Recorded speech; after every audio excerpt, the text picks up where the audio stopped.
All right. Good morning, good afternoon, and good evening, everyone. I want to bid you all shalom. This is Dr. Yehoshua Ben Ephraim coming at you all once again with another great video. I hope you all are in great health and spirits as we continue to embark on this journey. Now, this is going to be that comprehensive video that I've told you all about.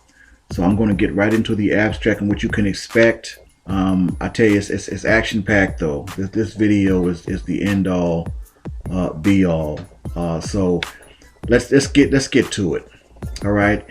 This is the abstract to prove my thesis, which is actually several. I have several points and several moving parts to my thesis. But it is now official. The genetic code / genetic mystery has finally been cracked, and you're hearing it here for the first time, coming from me, yours truly, Dr. Yehoshua Ben Ephraim. My genetic research and findings all point to one logical conclusion about the origin and existence of the E1B1A Y-DNA haplotype, and everything has culminated to this point right here. Now, in the last video, I reported how the African Limba have already tested positive for possessing the Cohen modal haplotype, which genetically proves that they are direct descendants from the tribe of Levi, the priestly tribe of Aaron, brother of Moses. And although the quote-unquote powers that be have tried to pitch to us that the Limba are from haplogroup J, which is a European haplogroup that originated in the Caucasus Mountains as a so-called contributor of their Cohen modal, at least that's what they're trying to imply. I already exposed that last segment or last video as a blatant and total lie, because those groups in haplogroup J, who they claim are descendants of Cohens, have very little or no actual Cohen blood at all. And I already presented the DNA proof that the African Limba has more Cohen blood in them than the Ashkenazis and the Sephardic Jews put together. So basically they prove their own selves to be liars. And haplogroup J is not the contributor to the Limba's Cohen modal haplotype. And although they try to keep their real Y-DNA haplotype hidden or under tight wraps, my suspicions were confirmed. The African Limba are of the Negro haplotype E1B1A, as are we, the so-called African Americans, the Bantus of West Africa, and other Negroes scattered throughout the four corners of the world, in Haiti, the West Indies, and several groups throughout the Caribbean that have a percentage of Negro, Hebrew blood, etc. And if they are E1B1A and have proven to be Cohens from the tribe of Levi, then that means Levi, one of Jacob's 12 sons, possessed the E1B1A Y-DNA haplotype as well. And if Levi possessed the E1B1A, well, he got it from his father. So that means that Jacob possessed the E1B1A Y-DNA haplotype as well. So it goes without saying, clearly, this means that Abraham, whom the Most High said he was going to make the father of many nations, possessed the E1B1A Y-DNA haplotype as well. So with all that said, the only logical conclusion is that the E1B1A Y-DNA haplotype and all of its subgroups are actually the founding lineage of the ancient Israelite nation. And this has been kept hidden in a secret, not just from us, but the world. The so-called powers that be continue to do their best to keep this historical, scriptural, and genetic fact from all the rightful children of Israel who are scattered in America, abroad, and all around the world. The Negro Y-DNA haplogroup of E1B1A is the founding lineage of Israel. Jacob passed on the Negro Y-DNA haplotype to all 12 of his Negro sons, whom their mothers were Negro women, who became the 12 tribes of Israel. Now, I've taught ad nauseum that a male child automatically takes on his father's Y-DNA and bloodline the minute he's conceived. And there's no disputing this genetically, scientifically, or scripturally. All 12 sons of Jacob possessed his Y-DNA haplotype of E1B1A and passed it on to all the descendants of the 12 tribes of Israel who are walking around throughout the four corners of the earth today, more commonly referred to as Negroes or so-called African Americans here in America. Now listen to me clearly, and this clears up any and all misgivings, misconceptions, misunderstandings, whatever. If you are not of the Negro E1B1A haplogroup or any of its subgroups, you are not a Hebrew Israelite by blood lineage, and therefore cannot establish genealogy as a child of Israel. Let me repeat that. If you are not of the Negro E1B1A haplogroup or any of its subgroups, you are not a Hebrew Israelite by blood lineage, and therefore cannot establish genealogy as a child of Israel. Now again, I'm not interested in fabricated or skewed facts and logic or bastardizations of scripture.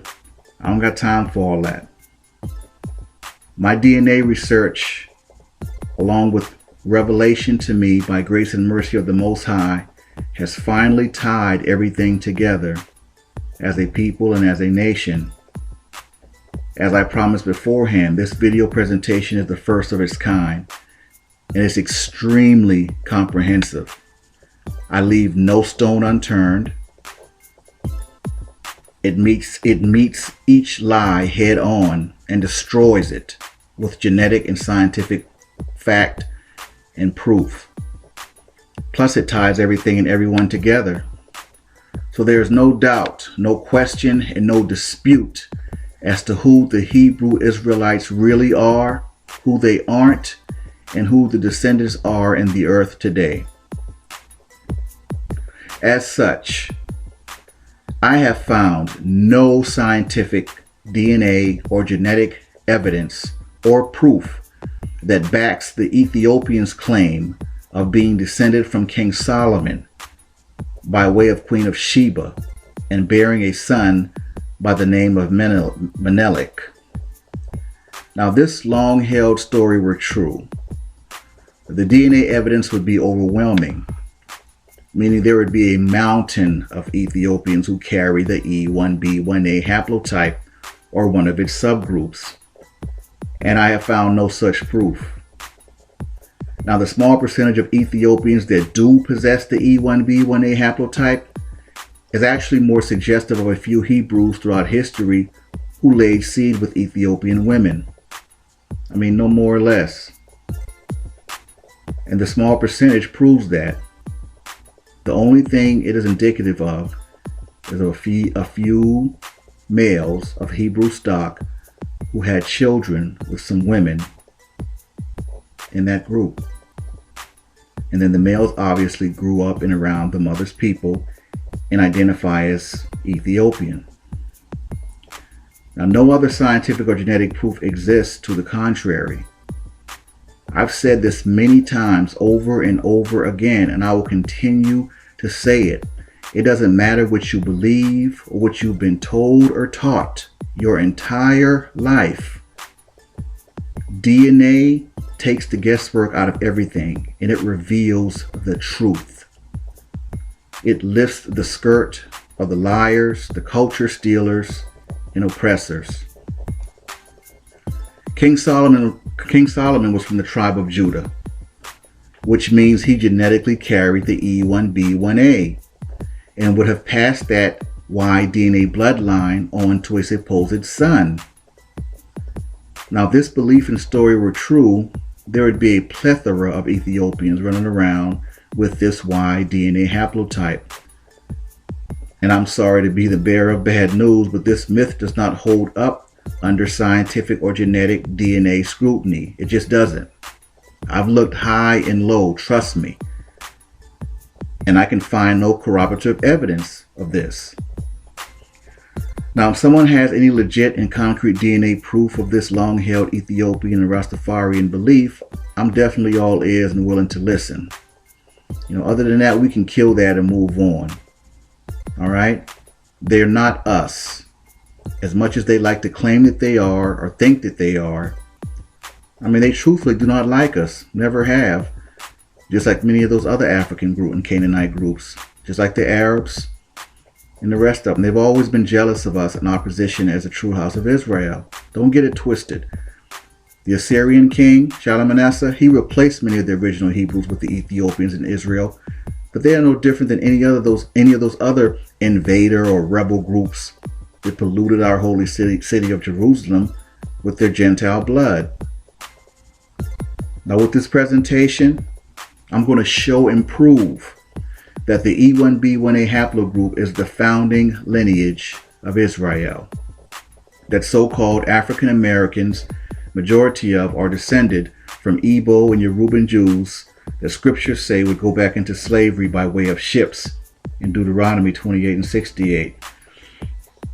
I'm going to show and prove that the E1B1A Negro or so-called African Americans are not from the bloodline of Ham.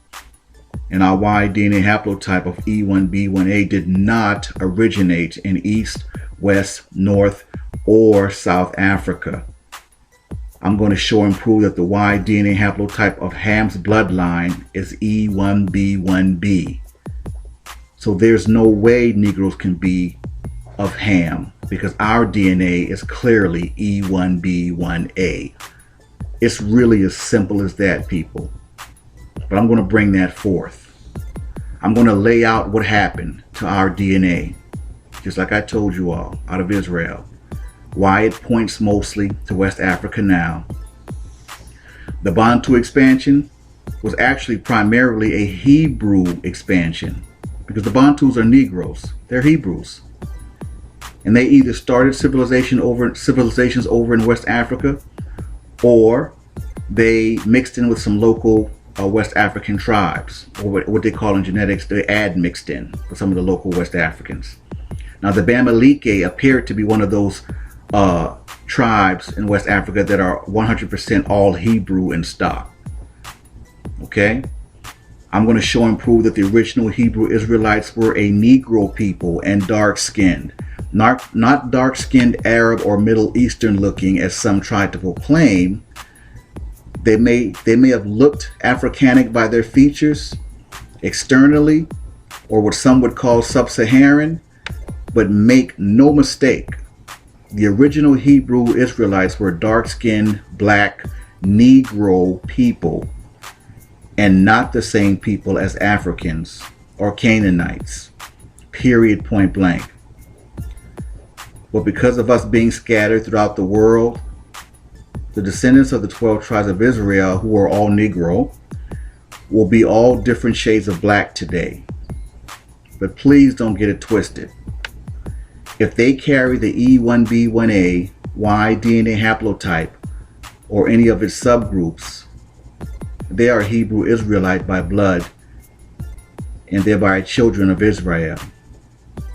There's so much information contained in this presentation. I honestly didn't know where to begin exactly, but I can tell you, whatever question I didn't answer in the last couple videos will definitely be answered here. I wanted to kind of start with in the beginning, so to speak, and speak about what happened to us, but I'll probably have to work my way back. But trust, we'll get there. And just like the last time, get you something to write with. Grab a King James Version Bible, older one preferably, because the newer ones have taken the word black out. Yeah, they went there. They've taken the word black out. But let's get into it. All that being said, let's start this historical revelation and presentation. The E1B1A is the founding lineage of the ancient Israelite nation. And I bid everybody shalom. All right, and just like that, we are off and running.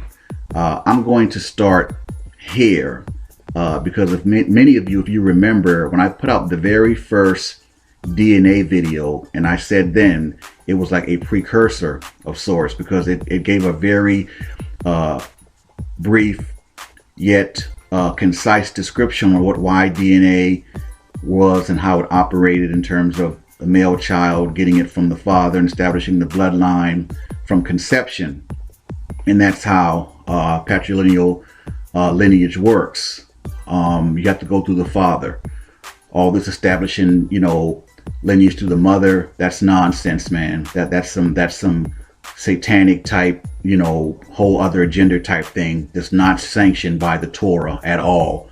So that tells you right there that the people doing that are not operating in line with the Most High, because that goes directly against the Torah. Your lineage is established through the male, through the father, period, point blank. So I discussed that in the very first video, and I gave a really, really good overview of how DNA works, right? So upon my research, when I came upon Family Tree DNA, like I said, they were one of the few companies that actually placed our Y-DNA of E1B1A at the start of the Israelite nation, right? But at the same time, some things about it always kind of troubled me, and it was almost like, it was saying that, okay, yes, your haplogroup or your DNA was in Israel, but you're predominantly sub-Saharan African. Let's read it. Let me break it down, and then I'll go into the next segment of what this, or rather the significance of this, because this was actually listed as a quote-unquote Jewish haplogroup, right? Okay, cool. So now it says this haplogroup is predominantly sub-Saharan African and is the most common haplogroup among African Americans. Then it goes on to say, among Jews, it can be found in very small percentages, even in Jews from Eastern Europe, where there's little, if any, African influence to be found. Now, here's the kicker. It said this indicates that while this haplogroup is certainly not a founding lineage for Jews, it was present in very small amounts at the time and formation of the ancient Israelite nation. Now, that never sit well with me, because I'm thinking, okay, if basically you're using wording to say that our DNA was there in Israel, but it was in very small amounts, why would you go as far as to say that while that the haplogroup is certainly not a founding lineage for Jews? I thought that was really peculiar. Like, if you really didn't believe that, or there was no evidence to the contrary, it would be pointless to even make a statement like that. So that was the first red flag to me. Okay, they wanted to kind of hammer home, it seems like, that the haplogroup is so-called sub-Saharan African. And let me just state for the record, not to get too far ahead of the presentation, but the E1B1A, it points predominantly West African now, because that's where we in the haplogroup migrated to. And ironically, it's for the same reason why a lot of those European haplogroups are pointing to the Middle East. That's not where they originated. Okay, that's where they invaded. That's where they're people who raped the land, who stole the land, back in those times, whatever the case may be. Their DNA convicts them of that. So that's why our DNA points mostly to West Africa, or what they call sub-Saharan. But haplogroup E1B1A is not sub-Saharan. So anyway, not to go on a tangent, but so it made me think, okay, Why would a company as big as Family Tree DNA, and I have to give them credit, they have one of the biggest DNA databases in the world. Why would a company as big as that make statements to the effect of, and they have to know the truth, right? So it made me question who was actually behind Family Tree DNA, right? So this leads to the next segment. Pause. And this person, ladies and gentlemen, is the president, CEO, and founder of Family Tree DNA, Mr. Bennett Greenspan, an Ashkenazi Jew. Now, I'm not one to jump on, conspiracy theories, Illuminati, all this kind of stuff. But at the same time, I'm a realist.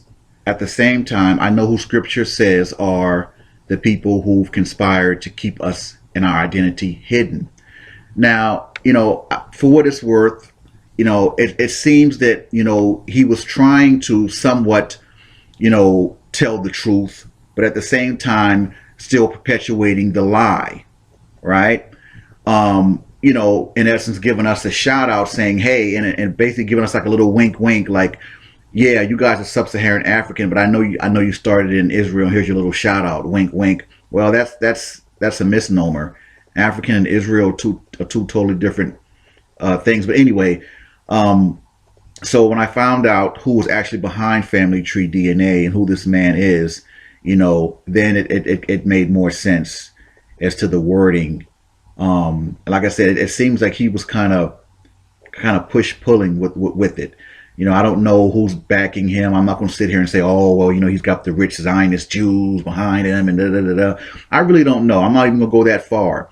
But I just know that you have to know, to understand, rather, when someone's pitching something to you as fact, you have to know about the person who's pitching it. That's exactly why I did my personal DNA journey, so you could all know who I am. That's important, to know the author of the person who's trying to shape your opinion and views about something.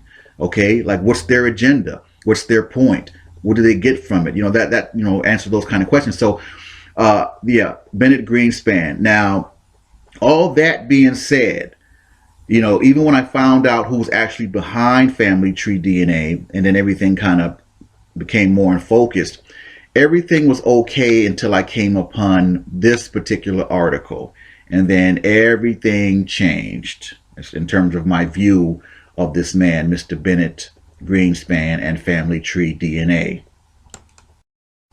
And here is the article that changed everything about my view of Mr. Greenspan, questioning his motives, his intentions, and his credibility, and his intent, man, his position. Bottom line, in the one recurring theme, whether it's in the Torah or in the Quran, is to mix not up the truth with falsehood. Clearly with this article, he's with the business, man. He's an Ashkenazi sympathizer, and he's continuing to perpetuate this myth and these enormous lies about the Ashkenazi Jews that occupy Israel today, and that have been occupying Israel since 1948, originated in the Middle East. And I mean, this is an intelligent man with one of the biggest DNA companies in the world. You have to know that when he lays down at night, that he knows this is not the truth. But I'm going to read this article, all right? And then we're going to go into some other prominent Jewish scholars and authors who directly refute Mr. Greenspan and say, listen, the Ashkenazi Jews are European. They're not they're not Hebrews, man. They are Jewish. Okay? Like everyone doesn't know that the majority of them moved to Israel in 1948, man. Like we don't know that. And he's continuing to perpetuate this lie and this myth. Well, let's read it.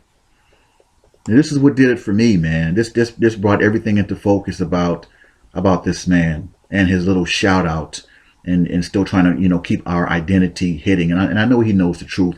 And 5% ideology, he would be considered a 10%er because he knows the truth and he's keeping it hidden from our people and everyone else.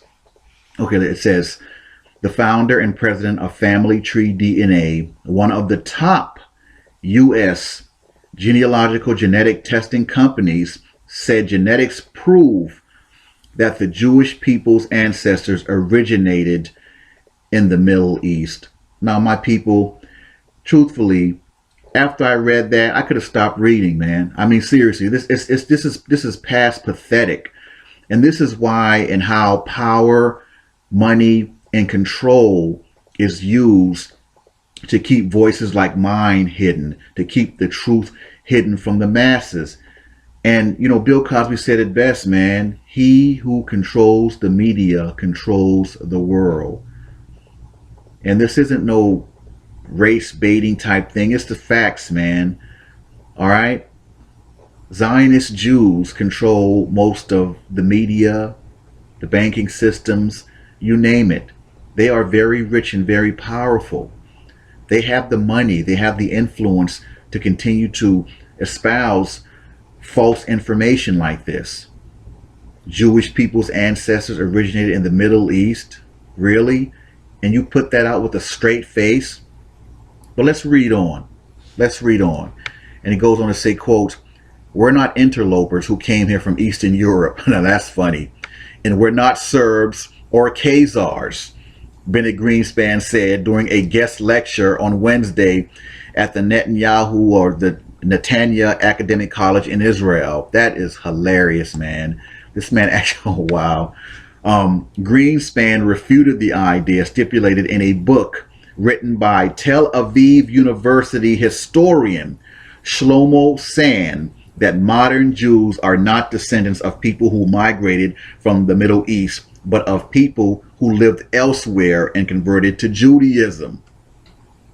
Yet another study published in 2012 by Harry Osterer, a medical geneticist from the Albert Einstein College of Medicine, showed that many Jews today do have distinctive genetic traits that can be pinpointed back to the Middle East. You can use whatever polemic you want to discredit the Jews or discredit the nation, but saying that we weren't here is a lie, Greenspan said. Wow. Isn't that ironic? A lie.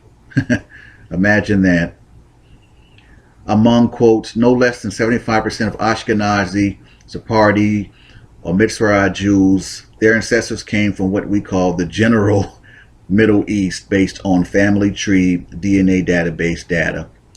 So my people, with that, any benefit of the doubt, I tried to give this man. When I came upon this article, that did it for me. He tells you straight up who he is, what he's about, and he's going to continue to try to perpetuate the lie and myth that the Ashkenazi Jews that occupy Israel today originated there or originated in the Middle East.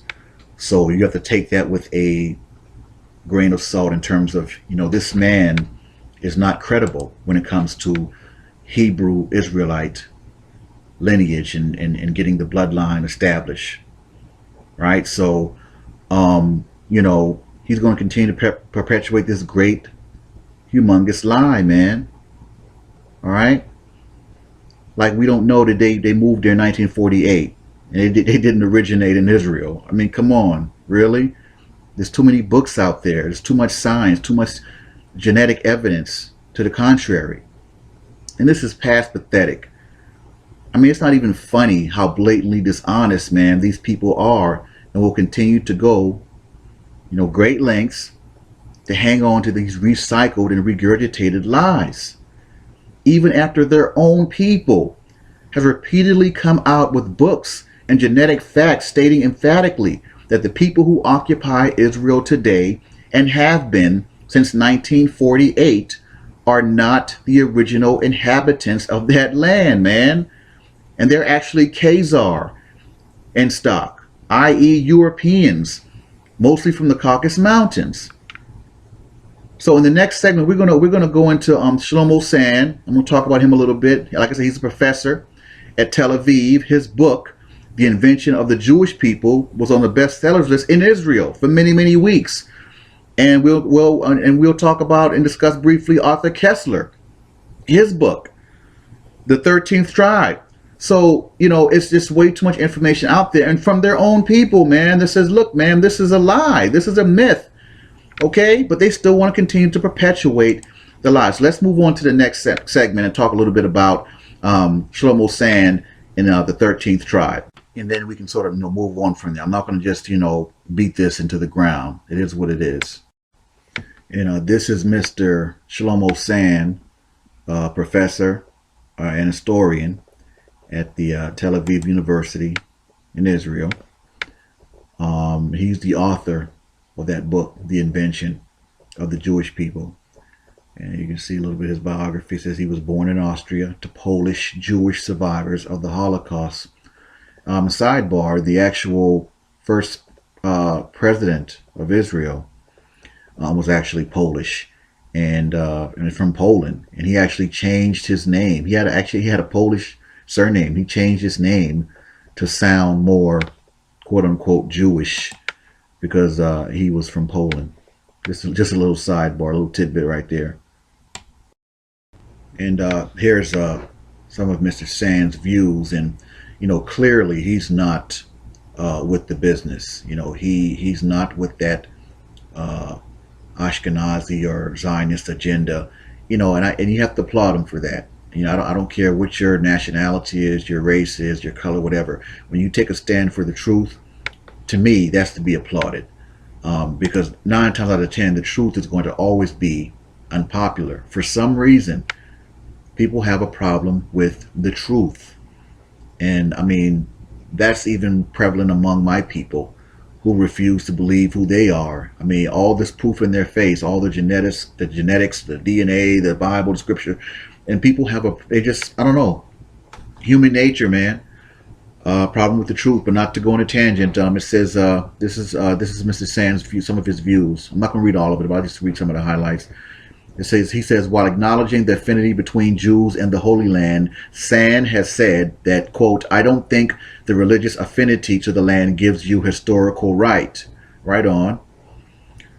Still, he supports Israel's existence, not because of historical right, but because of the fact that it exists today, and any effort to destroy it will bring new tragedies. You know what? I have to totally agree with that. I mean, that's just real. And then go down a little bit. He says, comparing the Palestinians to children of rape, Sand has said that Israel, quote, raped a population, and not only a population, we destroyed this society. Man, I'm going to end that. You know, you guys can kind of pause that and read it, but we got a long way to go. So we're going to go on to the next segment of Mr. Sand, and then move on to Mr. Kessler and go on from there. All right. Now, this next segment is entitled Criticism of Gene Studies. Excuse me. It says in 2010, when Harry Oster, a Jewish professor of genetics at the Albert Einstein College of Medicine, and we mentioned him some slides ago, announced the results of a DNA study showing, quote, powerful genetic markers of Jewish ancestry, end quote. Sand told Science magazine that, quote, Hitler would certainly have been very pleased, end quote. Writing in the Chronicle of Higher Education, Josh Fishman noted that Sand's argument in The Invention of the Jews, quote, the Jews arose from converting many local communities in Europe and elsewhere, is contradicted by Oster's work, which shows that geographically and culturally, distant Jews still have more genes in common than they do with non-Jews around them, and that those genes can be traced back to the Levant and are an area including modern-day Israel, end quote. Oster was offended by Sand's attack. Quote, bringing up Hitler was overheated and misconstrues my work, end quote. You don't say. But Sand reiterated his criticism, writing in an email to Fishman that, quote, It is a shame for somebody who defines himself as a Jew to look for a Jewish gene. And again, you have to applaud that, because he's not having none of that, and he's not backing down. All right. So kudos to Mr. Sand on that. I think what's kind of fascinating to me is that he's a prominent Jewish historian and professor, and he's really adamant in his position that the Jewish people were basically invented. But his book, The Invention of the Jewish People, we read a little bit about it right here. It says Sand's best known book in English is The Invention of the Jewish People, originally published in Hebrew. Come down a little bit. It says the book was in the bestseller list in Israel for 19 weeks. It was reprinted 3 weeks from published in French. Yada yada yada.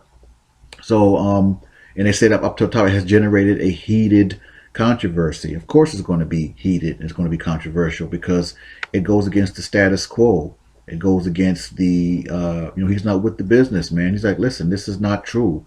This is a myth. And he's not going to help perpetuate or take part in that lie. And again, we're done with Mr. Sand, but I got to give him props and shout outs for trying to take a stand for the truth. Got to respect that, man. Now, let me just reveal some things. First of all, is that the Jews who were brought in Israel, most of them are white. Not most of them, almost all of them are white, including me. I was brought in Israel from a country which is called Bulgaria. It's a European country, and I can tell you that in every European country there are Jews, and there is so-called organization Jewish Agency, which is trying to take those Jews to Israel. If you track this organization, you can find out that this is not an Israeli organization. This is an American organization. Jewish Agency is an American organization which has the exclusive right to decide who is Jewish and who is not on this planet, and who to be taken to Israel and who's not. Now, if you do research, you will find out that in Africa, in Black Africa, they're looking for Jews only in Ethiopia. They bring Jews only from Ethiopia. And I can tell you by knowing a lot of people, Ethiopian Jews here in Israel, that they're treated very badly, very badly. And many of them commit suicide because they cannot take it. So they come from some place, Ethiopia, they don't have much there, but they live decent life. And when they come here and try to be humiliated and so on, some of them cannot even take it. Now, what I'm trying to say is that why from each white country this Jewish agency is trying to bring Jews, and when it's about Black Africa, they're going to Ethiopia, and this is where they stop. The only one place. Now, because of the same thing, they're trying to do the white supremacy here. They try to bring white guys here and to take the supremacy over Arabs, which are the local citizens, and over blacks, which are so far they're only the Ethiopian Jews. Now, what I'm trying also to say is that another question is why? Why America needs Israel? In Israel there is no oil like in other Middle Eastern countries. There's nothing they can be attracted to. But why do they do all these things? Why do they invest money, bring white people and so on? When they build their system of white supremacy, just like in America they build in Israel. Why? And I can tell you why. Because the true Jews, according to the Bible, you can check it in the Bible, you can read Job 30:30 and some other places. They have never been white. They have been people of color. And they have not stopped in Ethiopia. They were in Ethiopia, Sudan, and they have settled in West Africa. From West Africa, they have been taken as slaves to America. Brothers and sisters, blacks of America, it's you. You are the true Hebrews. You are the true Hebrews from the Bible. America gonna do everything, gonna invest as much money as it has, gonna fight as much wars as they can, gonna invite as much weapons as they can just to hide this away from you. Gonna take Israel, gonna bring white people here and to tell you these are the Jews, gonna kill you, gonna kill Arabs, gonna mistreat white people like this guy, just to tell you this lie that you are nobody and we are the Jews with all the history and so on. It has been deleted, your history. You don't know who you are. Don't forget about it. This is why America has been taking your history away, never to find out that it's all about you. I'm telling you this, please. I don't ask you to come to Israel and to start a revolution. I'm just asking you to start thinking this way, to believe me a little bit, because I'm living in Israel and I'm part of this injustice. I really believe that people like me and you, we can bring the justice back. Thank you. Wow. Emotional indeed, man. But I included that testimony because not only was it powerful, and he's one of many. This man is he's, by his own admission, he's a European Ashkenazi Jew living in Israel, and he's taking the time to say, hey, listen, black people in America, you are the quote unquote true Jews. It's you. So not only that, but I wanted you to also see that if you listen to everything this man said, he's telling you that America or these American agencies, they're with the business, man. They know the truth and they know what they're doing. So just, you can read between the lines, but just really listen to that testimony, man. I had to include that into this presentation because it was very relevant. I'm sure emotional for a lot of you and powerful at the same time. So we're going to go ahead and round out, Mr. Bennett Greenspan and end this segment on this Hebrew / Jewish DNA haplogroup, and then move on, to the next segment. But again, shout out to the gentleman in that video, and anyone of whatever ethnic background you are who is willing to take a stand, for the truth.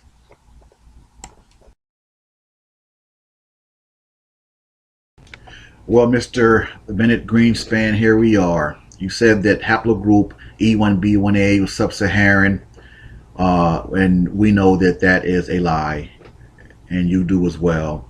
You said that the E1B1A is actually found in Eastern Europe, where there's no Africans. Well, that should tell you that it's not an African haplogroup. You continue to contradict yourself and basically make yourself out to be a liar.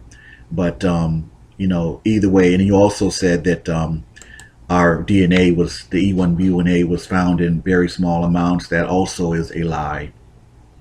And you made it a point to try to say that that our haplogroup, the E1B1A, is certainly not a founding lineage for Jews. Well, that is the biggest lie that you've told, because not only was our DNA present, the E1B1A, but the E1B1A, Mr. Bennett, is actually the founding lineage for the Jews, or for the ancient Israelite nation. I'm sorry. So we reject that, which you put out there as so-called fact and truth, and we submit a more factual and truthful Y-DNA haplogroup of the E1B1A. And here it is. Here's the truth, Israel, and we can replace that BS with the real knowledge of the haplogroup E1B1A and its origins and where it came from. Okay? Haplogroup E1B1A is a Hebrew Israelite haplogroup. Okay, this haplogroup is found predominantly among Bantu Negro descendants, to include but not limited to the African Limba, many West African tribes, Igbo Jews, Yoruba Jews, African Americans, West Indians, Brazilians, Haitians, and other Negro-influenced races throughout the Caribbean and scattered across all different nations. Contrary to false DNA reporting, this is not a sub-Saharan or Hamitic haplogroup.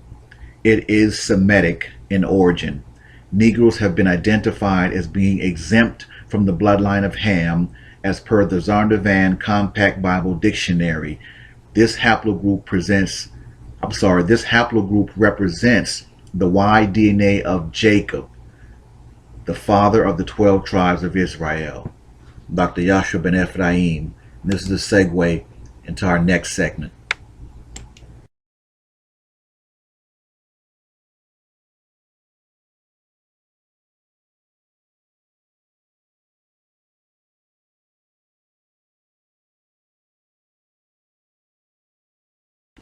All right. Now, this is probably the foundation of one of the biggest lies about our people. This actually probably sets everything in motion as far as so-called the blacks being the quote-unquote curse of Ham. And actually, that whole curse of Ham stuff originated from the Jews, actually. And you could find that in their in that satanic Babylonian Talmud, that blacks are a result of the curse of Ham, which is a blatant lie, like so many others. Get in line, right? But that's where that whole curse of Ham thing came from. And you can find that in the Babylonian Talmud, which is a satanic book, and they already were outed as the synagogue of Satan. But I'm not going to go on a tangent. We're going to deal with this right here. So it says Ham, the youngest son of Noah, born probably about 96 years before the flood, and one of 8 persons to live through the flood. He became the progenitor of the dark races, not the Negroes, but the Egyptians, Ethiopians, Libyans, and Canaanites, or Africans. And that is in the Zondervan Compact Bible Dictionary as reference. Now, if you're like me, when I first began on this journey of discovering this truth, that really stood out to me. Not the Negroes, but it didn't give any other information. Okay, not the Negroes. So that would be the so-called African Americans. They're saying that we're not of Ham. So then who are we from, or where are we from, and what do they mean, not the Negroes? So anyway, let's fast forward a little bit. That term Negroes was actually defined a totally different way many years ago, before they did away with the definition of Negroes. Now pause that and frame that real quick. Now, remember how they always say, well, they always try to tell us, oh, you black people, you're from you're from the Bantu, you're from the Bantu expansion, West Africa, yada, yada, yada. Well, guess what? Thank you, white people. You've been telling us that for years. But what you didn't tell us, and what you probably didn't even know, is that the Bantus are actually Hebrew Israelites. Now pause that, and let's go back to not the Negroes. Now, I'm gonna add this little piece, so the definition of Negroes can be defined of how it was defined many years ago before they changed it and took it out. Now, if they had never taken out the original definition of Negroes, we would have known that the Bantus were considered Negroes, and that we would have put 2 and 2 together. Wait a minute, Bantus, Negroes, black people from Bantus. Oh man, wait a minute. So okay, so we're part of that whole Negro thing. So when the Zondervan Compact Bible Dictionary says not the Negroes, it's saying basically not the Bantus, and not the people of that Bantu expansion. So I guess they didn't think, or that we would be able to read one day, or we would want to find out the information or find out the truth. So they said, "Oh no, they're getting too close. We gotta do away with that." So let me just pause that. I'm going to include this definition of not the Negroes, or I'm sorry, I'm going to include the definition of what Negroes originally stated, and then we'll get back on this segment.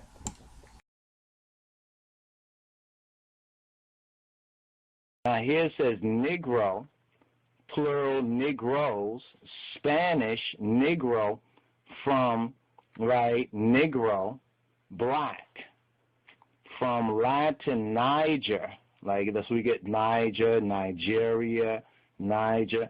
It says a person of the typical African branch of the black race. They don't talk like this anymore. It was too telling. They never thought that our people would read and study and seek the truth about who they are. So when we started to read these things and find out and use it as proof, this is where they had to, upgrade what they were saying to try to confuse folks who are not going to study and find out the roots. It says, formerly called the Ethiopian. Let's read the sentence again. It says, a person of the typical African branch of the black race, formerly called the Ethiopian. So before they were called the black race, what were they called? The Ethiopian, inhabiting the Sudan, or loosely, right, or let's see, or loosely of any of the black races of Africa, including, besides the Negroes proper, Bantus, that Bantu word, Pygmies, Hottentot, and Bushmen. Maybe that's the reason why they have the clicks too. See language table. Secondary is a black man, a person having more or less Negro blood, more or less. Look at Negroid. Negroid, characteristic of or like the Negro or Negroes. A member of a race perceptibly sharing Negro blood. That means, looking black. Or displaying Negro traits, especially a Bantu. So there you have it, Bantus. Had they never changed or taken out the definition of Negroes, we would have known that when the Zondervan Compact Bible Dictionary said that Ham became the progenitor of the dark races, but not the Negroes, we'd have put two and two together, and we'd be like, wow, so the Negroes are of Shem. They're not of Ham, like the lies have been told, right? And we would have put that together.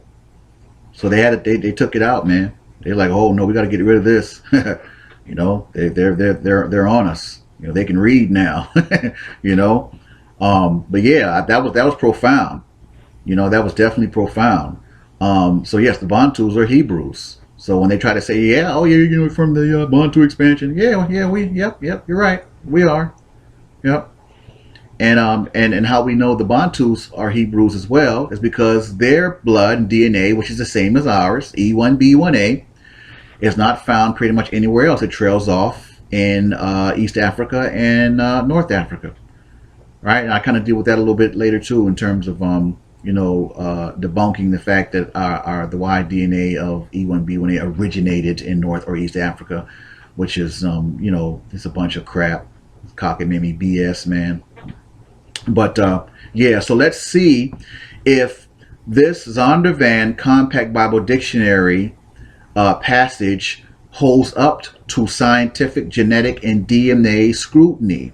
So it says Negroes are not of Ham. So that means that our bloodline should not match Egyptians, Ethiopians, Libyans, or Africans, right? Right. Well, let's see if that holds up to scientific and genetic scrutiny. All right, here we go. Now let's get to it. Now the EM35 or the E1B1B. I wanted to show this real quick because I want everyone to see and know that I'm not trying anything funny. I want to be totally transparent and totally forthcoming, with this information, especially from a scientific and genetic standpoint. Okay, let's read about it real quick before I actually provide the DNA evidence of those groups that said Ham became the progenitor of. All right, this is the precursor. It says, for people who have tested and been assigned paternal haplogroup Y-DNA haplogroup E1B1B or EM35, or are believed to have had this haplogroup based on descendants tested, defining mutations, M35. Okay, origin. The modern population of EM215 and EM35 lineages are almost identical. Yep. They really are, and therefore, by definition, age estimates based on these two populations are also identical. E1B1B or EM215, which is a subgroup, and its dominant subclave, E1B1B1, EM35, are believed to have first appeared in East Africa about 22,400 years ago. So let's pause that real quick, and not to go on a tangent, but this is the DNA that originated in East Africa, not ours. Okay, they got us twisted with somebody else. This is E1B1B or EM35 that originated in East Africa, and as we go down, we'll see Northern Africa, but not us. Y'all, they got us twisted, man. Let's read on. Distribution: the M215 is distributed as far south as South Africa and northwards into North Africa. You see, my people, see, we're putting it all together. Now it's becoming more in focus. From where it has in more recent millennia expanded to Europe and Asia. M35 is the predominant subclave of E1B1B, representing almost exactly the same population. Now check this out. A significant proportion of Jewish male lineages are M35. M35, which accounts for approximately 18 to 20% of Ashkenazi and 8.6% to 30% of Sephardi Y chromosomes, appears to be one of the major founding lineages of the Jewish population. That is funny, because the people that have this lineage or this bloodline, man, you'll see, man, they're Africans. They are Africans. So for them to attach themselves to the E1B1B and pretty much, kind of disassociate themselves with the E1B1A, that's backwards. Because the E1B1B are Hamites, Hamitic, and I'm about to prove that right now. This is, oh my God, this is funny, man. This is so, it's funny and it's fun, because I'm proving genetically, man, that these people have it twisted. They're trying to call us up, trying to diss us, talking about E1B1A as sub-Saharan African. No, E1B1B is sub-Saharan African. Yeah, let's get into it. I wanted to kind of to let you all see that, though, because that M35, remember that EM35 or that E1B1B, that is the Y-DNA of those groups that the Zondervan Compact Bible Dictionary says Ham became the progenitors of. And I'm going to show and prove. I'm going to show that DNA right now as we continue to move forward in this segment. All right. Now this is the DNA data of the dark races that the Compact Bible speaks of, that Ham became the progenitor of. Now, I don't want you to get confused with all the different numbers, percentages, and nomenclatures. That's why I'm here to quarterback it with all this DNA stuff. But if you see the column that says sample, we're going to count over 4. 1, 2, 3, 4 to M35. The EM35, E1B1B. That's what the M35 means, and that's where our focus is. Now, the M215, the M28, those are all just subgroups or subclades of the same group, basically. So we're not focusing on that. Our focus is the main haplogroup of these races, which is the M35. That's the umbrella, if you will. Okay, so we're going to keep our focus there. So just remember that it's 4 columns over EM35, and we're going to identify those dark races by their Y-DNA that the Compact Bible speaks of. So the next slide, 4 columns over EM35. Let's get it. Well. Remember, 4 columns over. 1, 2, 3, 4. Boom. That's the EM35 of the E1B1B. Now actually this slide is the end all be all, because this slide includes all the dark races that the Compact Bible Dictionary speaks of that Ham became the progenitors of. It said he became the progenitor of the dark races, not the Negroes, but the Egyptians, Ethiopians, Libyans, and Canaanites, or Africans. And as you can see, my people, all those groups are listed right here. Boom. EM35 or E1B1B. You start from the top, you see the Algerians, see the Ethiopians, you see all manner and like manners of the Ethiopians fall under the E1B1B or the EM35. Scroll down, you see the Libyans, right? See the Egyptians, and you come down, you see the Maasai, which is a African or Canaanite group. Now, keep in mind, there's plenty of Hamites and Africans, and that fall under the EM35. This is nowhere near an exhaustive or comprehensive list of Hamitic groups, but just to prove my point scientifically and genetically, right here, we are looking at genetic proof that the E1B1B or the EM35 is actually the Hamitic bloodline and the bloodline of Ham. So when it said not the Negroes, that proves it right there. It's in their face, man. We have the genetic scientific proof right here in front of us. We're looking at it together. Okay, so I'm establishing the genetic haplogroup of the Hamitic bloodline. And obviously it's E1B1B or EM35 or any one of those subgroups that fall under there. There you go. So with that said, let us continue.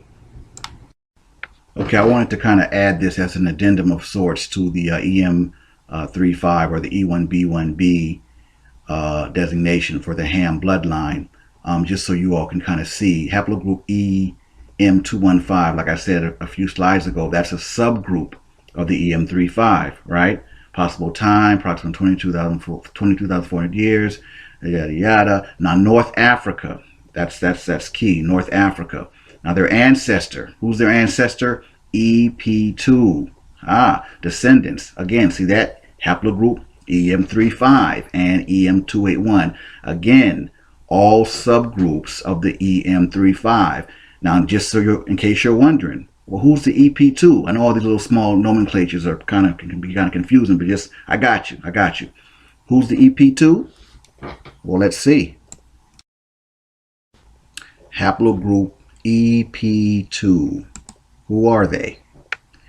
In human population genetics, haplogroups define the major lineages of direct paternal male lines back to a shared common ancestor in Africa. EP2 is the most dominant Y chromosome lineage in Africa and exists at lower frequencies in the Middle East. Let me say that one more time. And exists at lower frequencies in the Middle East and Europe. The lineage is thought to have originated in or near modern-day Ethiopia. Boom. There you go, my peoples. I brought it all back full circle. Okay?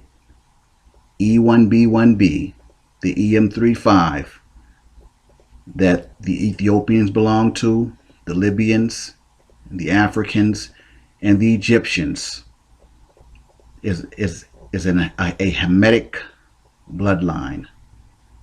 And I just brought it back full circle. Show and prove, man. Show and prove. And I did just that. So we're going to go on to the EM2 or the E1B1A, which is the bloodline of the Negroes and Shem's bloodline. So we now know that Ham's bloodline is E1B1B, and there's no disputing that genetically or scientifically. How about that? All right, before I bring out the Negro or the E1B1A Shem's bloodline, I kind of wanted to include this segment because I thought it was very interesting. President Obama, because I often wondered, is he, Hebrew, I know his father was from Kenya and everything, and no, he's not. The president is from the bloodline of Ham. He's literally from an African tribe. His father is from the Luau tribe. And I thought it would be interesting to kind of do a little research on the Luau tribe. You kind of just get a glimpse at what a Hamitic Canaanite or African tribe actually looks like. And you'll be kind of amused to see what I found. But remember, he has no genetic ties with us whatsoever. And here you go. Oh, man, when I saw these pictures, man, this is the Luau tribe. And these are supposed to be men of the Luau tribe.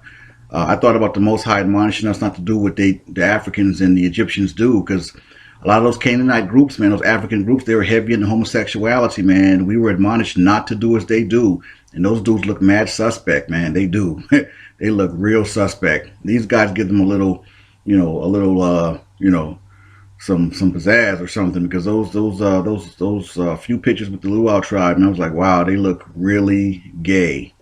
But I just thought that was interesting, man, to include. But that's your E1B1B, your Ham bloodline, man. That's your EM35, and that is the tribe that President Barack Obama is descended from. So I just thought that was real interesting to kind of add to the presentation. All right, moving right along. I know I actually covered this in the last presentation, but I'm going to kind of go over it again real quick because it's relevant to establishing Shem and Ham's bloodline. Now, obviously this is the E1B1A, or the Negro or the Hebrew Y-DNA right here that we're looking at. And we covered this before, but this is Shem's bloodline, man. These are your Hebrews, E1B1A, and the tribes that they're scattered into in West Africa. Now I'm going to kill two birds with one stone on this slide. Not only am I showing the Negroes in the E1B1A, or establishing Shem's bloodline, proving that we are not of the Hamitic bloodline, but if you go down a little bit here, it says this E1B1A, or the smaller nomenclature is also called EV38 or EM2, reaches frequencies of over 80% in many parts of West Africa, Central Africa, East Africa, as well as Southern Africa. But it says this haplogroup's frequency and diversity are highest in West Africa region. Of course, we already know that. Within Africa, EV38 displays a west to east as well as south to north Cineo distribution. In other words, the frequency of the haplogroup E1B1A decreases as one moves from Western and Southern Africa toward the eastern and northern parts of the continent. Let me say that one more time. In other words, the frequency of haplogroup E1B1A decreases as one moves from Western and Southern Africa toward the eastern and northern parts of the continent. So that kills their argument that the E1B1A originated in East or Northern Africa, because in fact our DNA trails off when it gets to those regions. So we don't even have to say no more on that, man. I mean, I'm just destroying these lies, and doing it by genetics and science. How cool is that? The Zondervan Compact Bible Dictionary tells us that Ham became the progenitor of the dark races. All right, and then it went on to name the dark races that he became progenitor of: the Egyptians, Africans, Canaanites, and Ethiopians, but not the Negroes. And if the Negroes, who are also known as African Americans here in America, are not of Ham, that would mean they are of Shem. Does science and DNA support this revelation? Yes, I'm proving that it does. By Y-DNA evidence and genealogy, it is clear that Negroes and or so-called African Americans are not from the Hamitic bloodline of those groups listed in the Zondervan Compact Bible Dictionary, which clearly shows they are not from the bloodline of Ham. And here's more genetic proof before I conclude this segment. So, okay, what we're looking at here on this slide is I have them side by side. I've already genetically established that the Zondervan Compact Bible Dictionary lists the groups that are the bloodline of Ham. And they are the Ethiopians, the Egyptians, the Libyans, and the Africans or Canaanites. And I established that those groups are actually E1B1B or EM35, which establishes firmly that that Y-DNA haplotype is the bloodline of Ham. Now, the E1B1A or the EM2 or the EV38, that's Shem's bloodline. Those are the Negroes. I have them listed to the left. And you see there some of the groups in the tribes that we're mixed into. Now, keep in mind, this list is nowhere near the comprehensive of all the different groups that have a percentage of Hebrews or Hebrew blood. Okay, but these pretty much are the highest ones, or the highest percentages, or whatever the case may be. All right, so this concludes my thesis on whether or not blacks or so-called Negroes are from the bloodline of Ham. I've proven genetically and conclusively that Negroes are not of Ham and do not share the Y-DNA of the Hamitic groups belonging to that bloodline.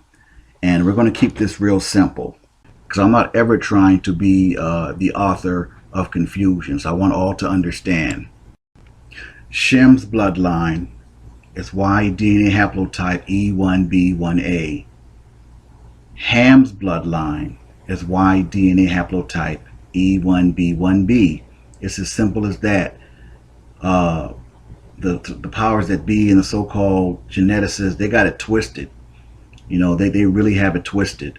E1B1B is actually the sub-Saharan haplotype, and they're attaching themselves to E1B1B, so they're basically jumping from Japhet to Ham, which I find is hilarious. You know, the Ashkenazis and all those guys and those groups, you know, they're really quick to kind of attach themselves to E1B1B in some way, calling it Jewish. Which, let me say this real quick: there is no way you can actually test for a quote unquote Jewish gene. That's just kind of crazy. You know, Judaism is a religion. You can't. There's no such thing as a Jewish gene. How do you test for Jewishness? I mean, either you're from Israel and you're an Israelite by blood, lineage, and genealogy, or you're not. Simple as that. So I just kind of wanted to say that real quick. But anyway, not to go off on a tangent, Shem's bloodline is E1B1A, contrary to a lot of the false information that's out there. And Ham's bloodline is E1B1B.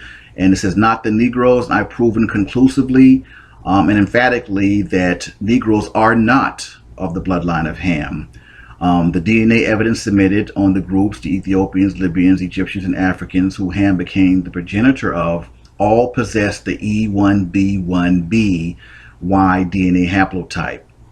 All right, when it said not the Negroes, well, Negroes possess the E1B1A Y-DNA haplotype, proving genetically and conclusively, once again, Negroes are not from the bloodline of Ham. This concludes this segment. On to the next.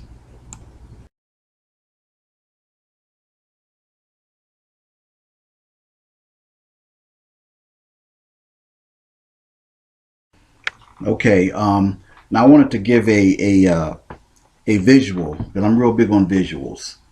You know, when I made the statement that the E1B1A Y-DNA haplotype is the founding lineage of Israel, is because that's the only logical conclusion to draw once you really look at the genetic and scientific evidence.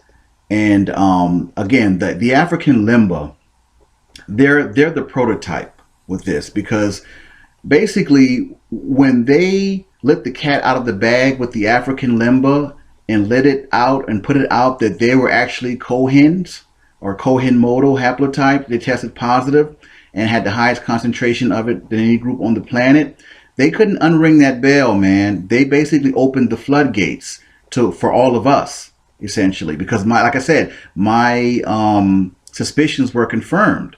Like I said, they tried to tell us that the African limba were in haplogroup J, which is a European haplogroup, but I disproved that, and you know, that's a lie. That's a blatant lie, right?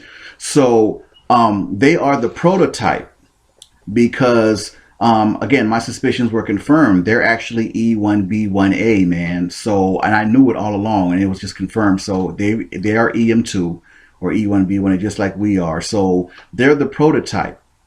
And you look at the African limba, you look at their features, they don't look like dark-skinned Middle Easterners or dark-skinned Arabs, do they? No, they don't. They look like Negroes. They look like black people, all right? So pause that. So to draw the logical and scientific conclusion that the E1B1A is a Negro haplogroup that belonged to the founding fathers of Israel was the only logical conclusion to come to. And that was that the African limba was actually like the kind of the missing piece that we needed to kind of put this whole thing together. At least for me, that did it for that. That was like the linchpin I needed, man. That it really did. And I give all praise and due to the Most High for that. So they are the prototype. And so now that we know and have genetic proof that they are from the tribe of Levi, right? Well, listen, Levi and Judah had the same mother and father, right? They were both Negro. So Levi and Judah are going to look alike. They're not going to be, look totally separate from each other. They're going to be two black young men that look like their father, Jacob. So, with that said, that's going to segue into the next segment of the 12 tribes of Israel, or Negroes. But let's first take scripture and deal with the color of the original Hebrew Israelites. I decided to do this segment because, I'm pretty sure now this obviously isn't for other Hebrews, but I'm pretty sure there's a lot of brothers and sisters out there, and a lot of people who, started hearing all this stuff about Negroes or Shem and this and that, and Hebrews are black and Negroes, and they're like, where's all this stuff coming from? Well, I think it's important to kind of, to get it established from scripture, from the Bible. So I decided to do this segment right here and come to a scientific, genetic, and logic conclusion at the end of it, that in fact the original Hebrew Israelites, as put forth by scripture and by genetics and DNA, were black or Negro people. All right, they're very dark skinned. So we're going to start with Lamentations. Get your Bibles out, King James Version, an older one now, because in terms of the Israelite skin color, they've taken the word black out of the newer King James versions of the Bible. Yeah, there's no end, man, to what they'll try to do, man, to keep the truth hidden. But anyway, moving right along. Lamentations 4:8 says, their visage is blacker than a coal. They are not known in the streets. Their skin cleaveth to their bones. It is withered. It has become like a stick. And visage is defined as a person's face. It's as clear as day. Right there, Lamentations 4:8. On to the next scripture describing the skin color of the original Hebrew Israelites as being black. And remember, when we get to the end of the segment, I will tie it all together and end with that conclusion. Jeremiah 8:21, it says, for the hurt of the daughter of my people am I hurt. I am black. Astonishment hath taken hold on me. All right. It's clear as day. I am black. On to the next scripture. All right. Jeremiah 14:2 is actually dealing with the Israelites as a people, because it uses the collective word they. And it says, Judah mourneth, and the gates thereof languish. They are black unto the ground, and the cry of Jerusalem is going up. So again, they reference the word black in relation to all of the Hebrew Israelites of ancient Israel. Job 30:30 says, my skin is black upon me, and my bones are burned with heat. For some reason, this is one of the more popular scriptures describing the skin color of the Hebrew Israelites. Song of Solomon says, I am black but comely, O ye daughters of Jerusalem, as the tents of Kedar, as the curtains of Solomon. I always chuckle with the Song of Solomon 1:6, because in the very next, or in the previous scripture, he said that I am black, and then it's like, for good measure, he wants you to know and make sure that you know that he's black. In the Song of Solomon 1:6, he says, look not upon me, because I am black, because the sun hath looked upon me. My mother's children were angry with me. They made me the keeper of the vineyards, but mine own vineyard have I not kept. So I really think this is the Most High working here, letting us know that, hey, don't fall for it. You're going to go through all these things, whatever. They're going to try to keep your identity hidden and who you were and all this. But I think all of this was from the Most High, man, letting us know that, hey, you were a black people. You were Negroes. And everything is kind of tying together, man. So let me go ahead and end this segment and come to my conclusion. Then we go on to the next segment. And finally, I submit in relation to the original Hebrew Israelites being black people, this piece right here. Now, George Friedman, in his book, The End of the Jewish People, pointedly states that the Europeans claiming to be Jews are nothing more than quote unquote Hebrew-speaking Gentiles. Wow. Now get this. The late president of Egypt, Gamal Abdel Nasser, stated on television, quote, "You, the Jews, will never be able to live here in peace because you left here black but came back white. We cannot accept you." Now that right there, my people, is the exclamation point. Okay? Everyone is not in the everyone is not trying to be about keeping the truth hidden. All right, there's people that know the truth, and this late president of Egypt, he says straight up, "You left here black but came back white, man." I mean, that speaks for itself. Okay, and again, to those who say or try to say that the original Hebrew Israelites, were dark-skinned Middle Easterners, no. Pause that. Look at this picture of the African Limba, who are from the tribe of Levi. Now you tell me, do they look like dark-skinned Middle Easterners to you? Do they look like dark-skinned Arabs? No, they don't. And remember, the African Limba, they're our prototype. To all my Hebrew brothers and sisters out there. Okay, they've already tested for the Y-DNA Haplotype. All right, they're the tribe of Levi. All right, the priestly tribe of Aaron. Okay, they let that cat out the bag for us. Thank you, geneticists over in UK, whoever did that. We appreciate you. But in all seriousness, with that said, given all the information that I presented, given all the scriptures as it relates to the color of the original Hebrew Israelites as being black people, the fact that the African Limba are the descendants of the tribe of Levi, and they are clearly a black Negro people, it only leads to one logical conclusion, and it's that the original Hebrew Israelites, I conclude, were a Negro dark-skinned people, not dark-skinned Middle Easterners, but black Negro people. And remember, Levi and Judah had the same mother and father. Leah was their mother. All right, so Levi and Judah are going to look a lot alike. All right, just to kind of add to that. So before we kind of end this segment, I think I've proven conclusively and genetically that the original Hebrew Israelites were definitely a black Negro people, not dark-skinned, Middle Eastern looking or Muslim looking or all these crazy things I've heard out there. No, they were black Negro people. I want to add this as a sort of like addendum. I want to add so I don't have to do a whole different segment. I want to add the Y-DNA evidence of the African Limba, and as well as the Bantu in comparison with each other. Okay, I think that would be very, it would definitely add to the presentation. And like I said, I won't have to do a separate one for that.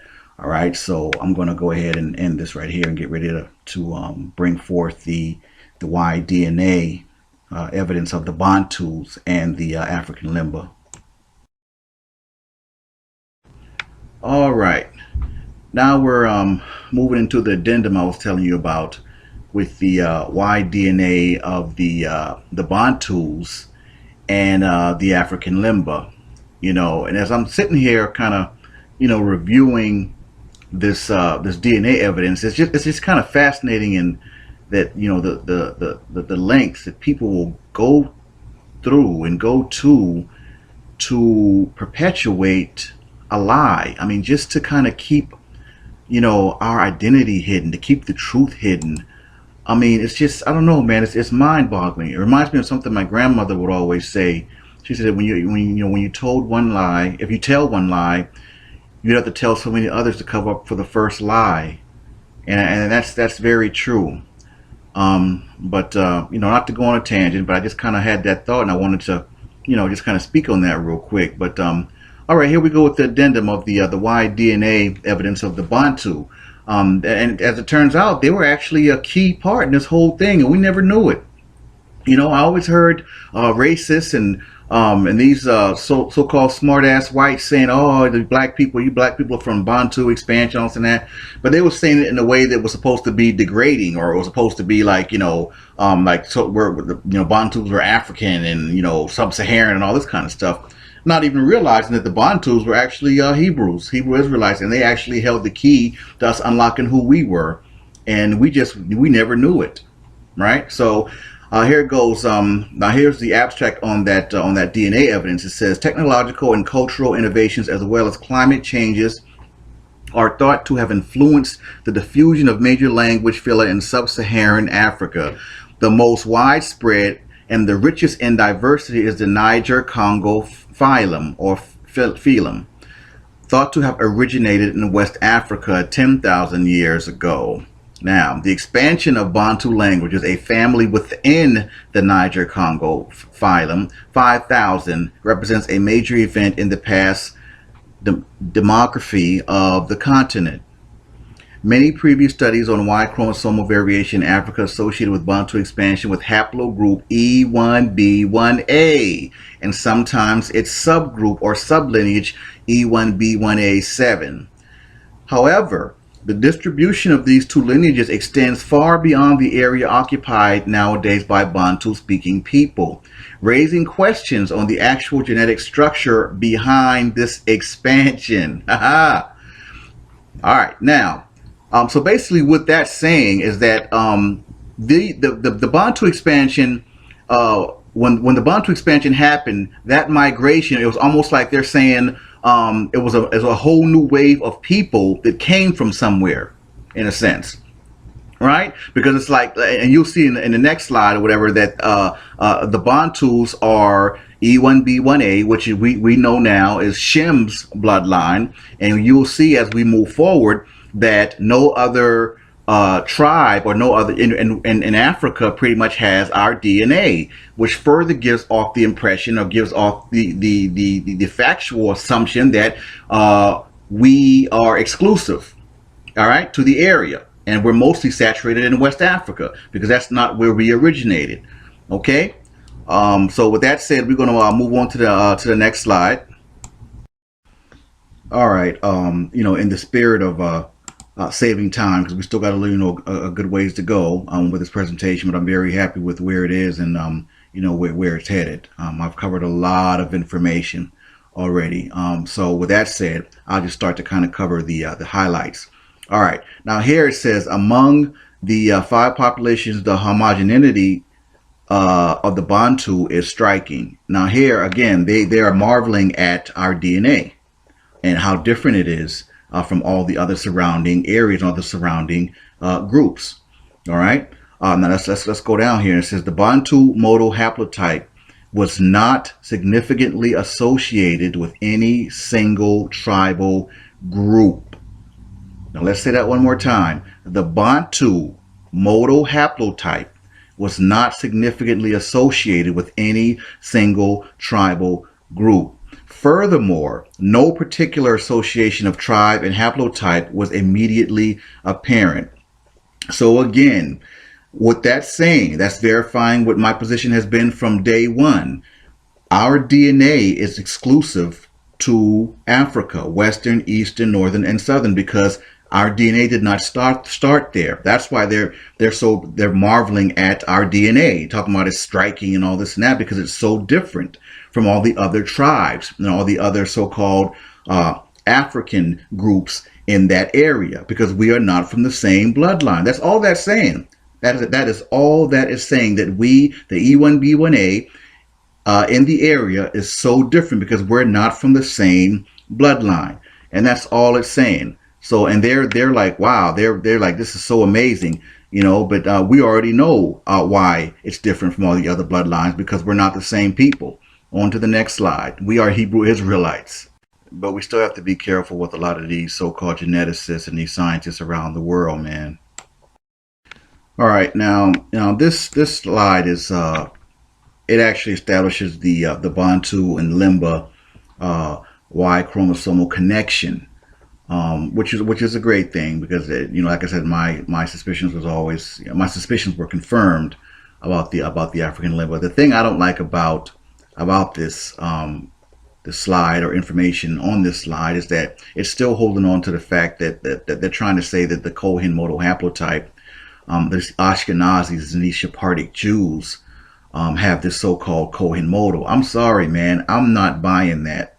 I'm not buying it, because to say that Ashkenazis have the Cohen modal haplotype, that's essentially saying that they are from the tribe of Levi, man, and we know that is that's bogus. I think what they're doing is they're injecting themselves into our history. They're not going to let us have the whole light. They're injecting themselves into our history. They're saying, okay, yeah, okay, you got us. We'll give the limba the Kohen modal, but they're still pushing this whole Ashkenazi Sephardic Jew thing, man. Kohen, listen, they are not Kohens, man. I'm not buying that. That's why black people, we really need our own geneticists. We need our own scientists to conduct our own DNA tests. We really do. I mean, what I'm doing, my work and my assignment is important, but I'm not a geneticist. I can't. I wouldn't know how to separate STR markers from. I'm not a geneticist. I'm just a brother who's enlightened, who's intelligent, and I have enough knowledge about DNA to give what I'm giving you. But we need more black Hebrew geneticists, man, to conduct our own experiments and not totally trust the science of whoever else, because I think they're mixing up the truth with some falsehood. That's what I really feel in my spirit. I really feel I'm just not buying that Ashkenazis have no Kohen modal. I'm sorry, I'm not buying that, man. But let's scroll down. I don't want to go on a tangent, right?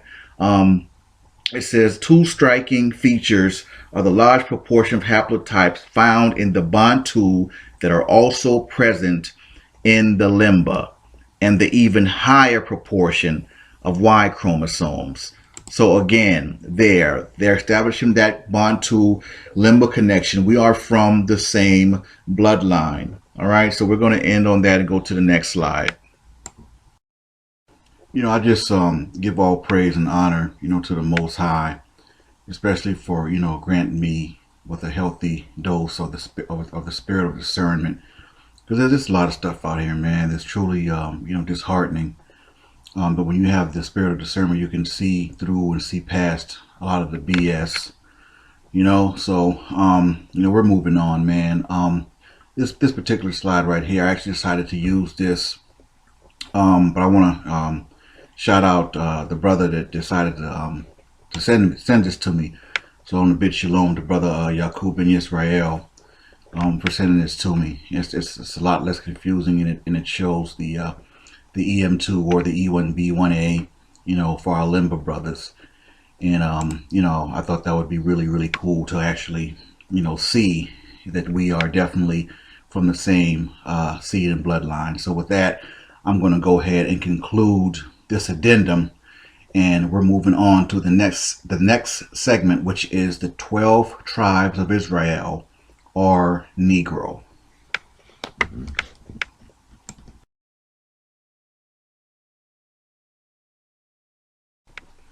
All right, so here we are, the next segment. And as many of you already know, I'm very visual. I like to provide visuals to my presentations. So, I think it's you get more from a visual, actually seeing versus just hearing words, and talking about something. Now, this is a very, this whole presentation is important. But I really want to touch on a lot of things with the whole 12 tribes. I'm going to keep this and make this as basic genetics 101 as I can, especially considering, I've already done the 12 tribe chart genetic breakdown.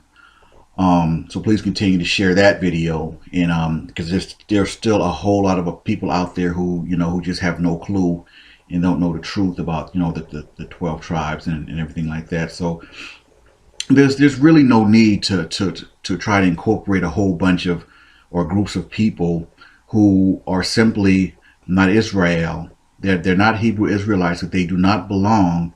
And I've already covered this. I covered this in the abstract.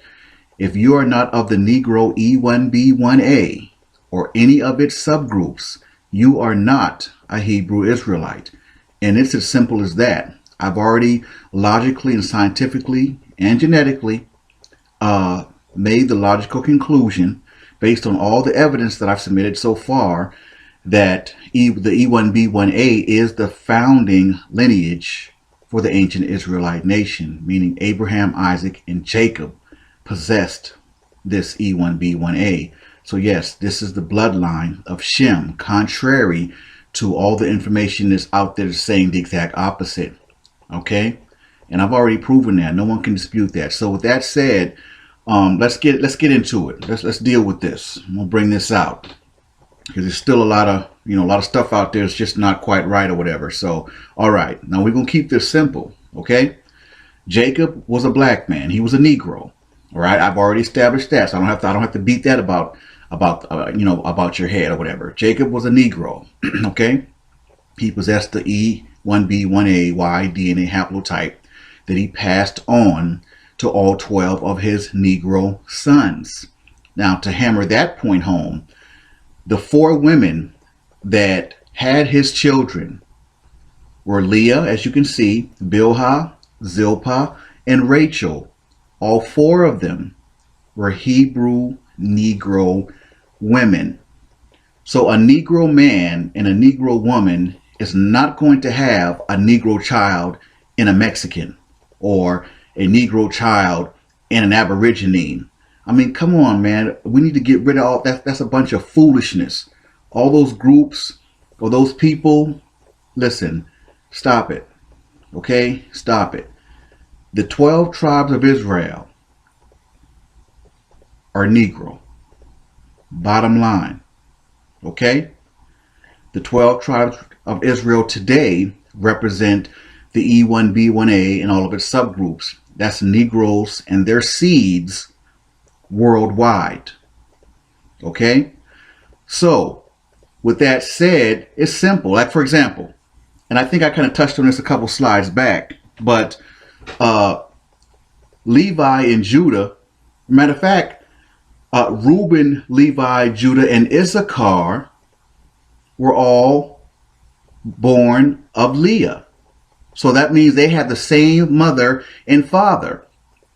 Okay? So there's no way that a group of Indians are going to be from Reuben and a group of Mexicans are going to be from Issachar, and then you got Levi and Judah, they're supposed to be Negroes. And come on, man, that's just foolishness. Okay, let's kill all that 12 tribe stuff. That's foolishness, and genetics will never support that. Okay, let's stop that. Let's kill that, man. That's just foolishness. Okay, they had the same mother and father. Okay, Leah didn't birth a Mexican. She didn't birth an Indian. She birthed 6 black children for Jacob. That's what she birthed. 6 Negro males. And let's just keep it 100. Let's keep it all the way funky, man. She birthed 6 young black babies for Yaqub. Okay, and that's just that. It's as simple as that. All right, so we can just kill all that, and I think I've presented enough genetic evidence about the not only the complexion but the race of the original Hebrew Israelites. So I don't want to beat this about your head ad nauseum. I really don't. But I think it's important to address this because there's, like I said, there's still a lot of misinformation out there, and these guys running around, talking about this 12 tribe chart stuff, and it's just ridiculous. You got brothers out there got Aborigines thinking that they're Israel, man. I mean, come on with the foolishness, man. This is just foolishness. Stop it, please, stop it. All right. I mean, even if your intentions are pure, okay, you have no right, you have no authority, making people Israel or children of Israel that are not. It's as simple as genealogy, man. You have the bloodline or you don't. If you are not, the Negro is the key to Israel, period. If you do not have the Negro haplotype of E1B1A or any of its subgroups, you are not a Hebrew Israelite. Okay, and I'm moving on from that. But with all that said, and I want all of you to understand this, you need to get off this sort of racial or racist ideology about the 12 tribes of Israel and the descendants of the 12 tribes and all this race mixing stuff and all this. That's a bunch of foolishness. Okay? The 12 tribes or the descendants of the 12 tribes today, yes, it's going to be Negro, but it's going to be all colors of Negroes. You have to understand that. Okay? The Hebrews have laid seed with all different races since we were scattered all over the world. That's just the harsh reality. Okay? But if a black man, rather he looks like Tiger Woods or Blake Griffin, okay? If he has the E1B1A Y-DNA haplotype or any of his subgroups, that man is a Hebrew Israelite. I don't care if he looks like a black Chinaman or a black Filipino, whatever it is. It's all about DNA. It's all about that genealogy. Okay, the fact is, the descendants of the 12 tribes of Israel walking around today are all different shades of black people.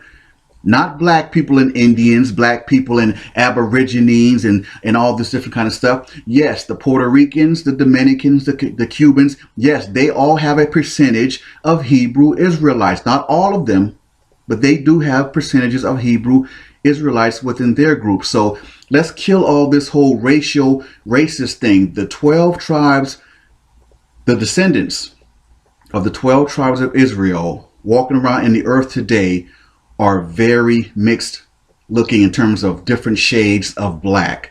But make no mistake, it still boils down to the Negro, that E1B1A bloodline of Shem.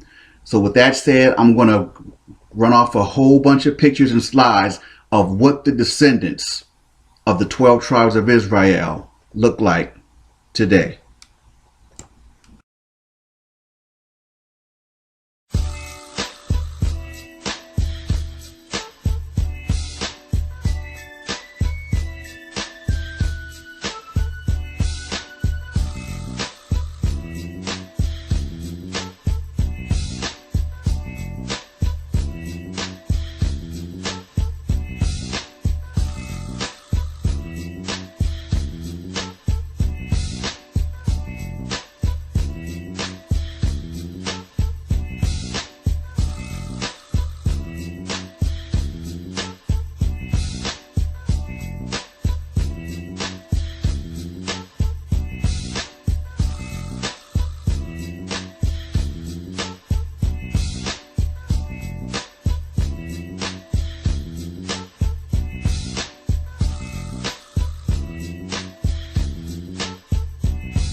And there you have it, my people. That is what the descendants of the 12 tribes of Israel look like walking around the earth today. Very diverse looking mixture of black people. Bottom line. All right. We're moving on to the next segment.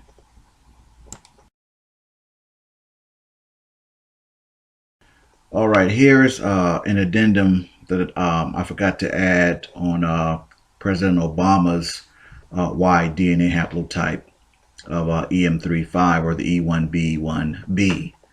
And it clearly states, his father is from the Luo Nilotic from East Africa, Kenya. And it says that melodic people have been investigated in studies of both autosomal DNA and Y-DNA and carry predominantly haplogroup E1B1B. Okay, and it goes on to tell you some of the groups that they've tested and got samples from the populations. The Maasai, as a matter of fact, if you remember, the Maasai is one of the Hamite or the Hamitic Canaanite bloodlines that I showed the DNA for. And when I proved that the E1B1B was actually the Hamitic bloodline. So I forgot to add this addendum, but you know, I thought it was very interesting to kind of see Barak and his Hamitic people. You know, he's from the bloodline of Ham, and you know, he, like I said, he has no genetic ties to us, man. He is one of them. He's not one of us, which is kind of, I don't know, it's kind of weird, but you know, hey, it is what it is, right? Okay, moving right along. Now, some of you may know who this brother is. This is Luol Deng. He played for many years with the Chicago Bulls, but now he plays with the Miami Heat. You know, pretty good basketball player too. Luol, he's a Hamite, and it's a trip because I actually knew that before I kind of researched him, and found out that he's actually a Hamite.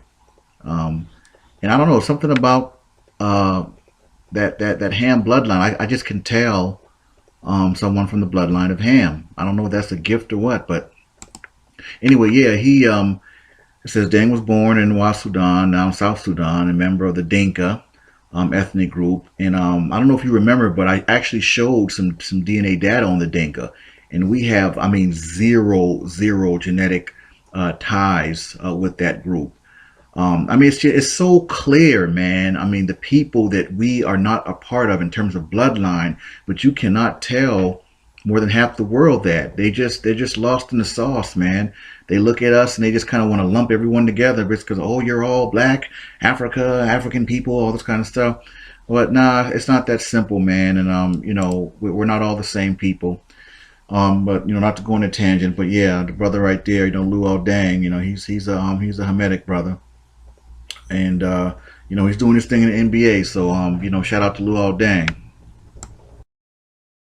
Okay, I'm going to go into what happened to the E1B1A in this segment.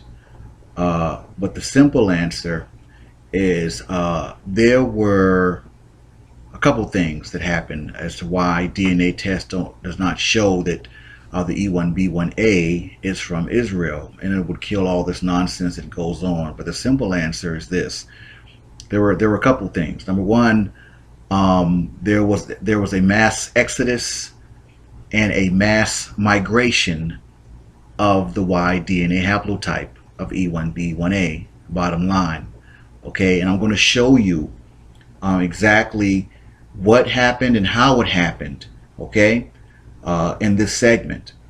But that's the simple answer. And ironically, the same reason why all these European haplogroups show up and trying to say that they're Israel and they're Middle Eastern and they're Semitic and all this kind of stuff, for the same reason that DNA tests show that they are Semitic and they are so-called Middle Eastern, is the same reason why our DNA is showing that we're so-called West African, because when we migrated, when we all left out, they all came in, man, and that's it. Like, let's frame that, pause that. That's the very generic answer as to why DNA test does not show that we are Hebrew Israelites and we are from Israel. That is exactly why.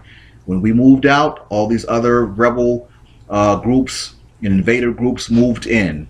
And that's what you have today in terms of DNA tests. They're getting data from rapists, man. They're getting data from the people that stole our land. They're getting data from the people that murdered us and killed us, murdered our women. I'm going to go into all that right now. Let's get to it, man. This is like the meat right here. What happened to the E1B1A out of Israel? Let's get it.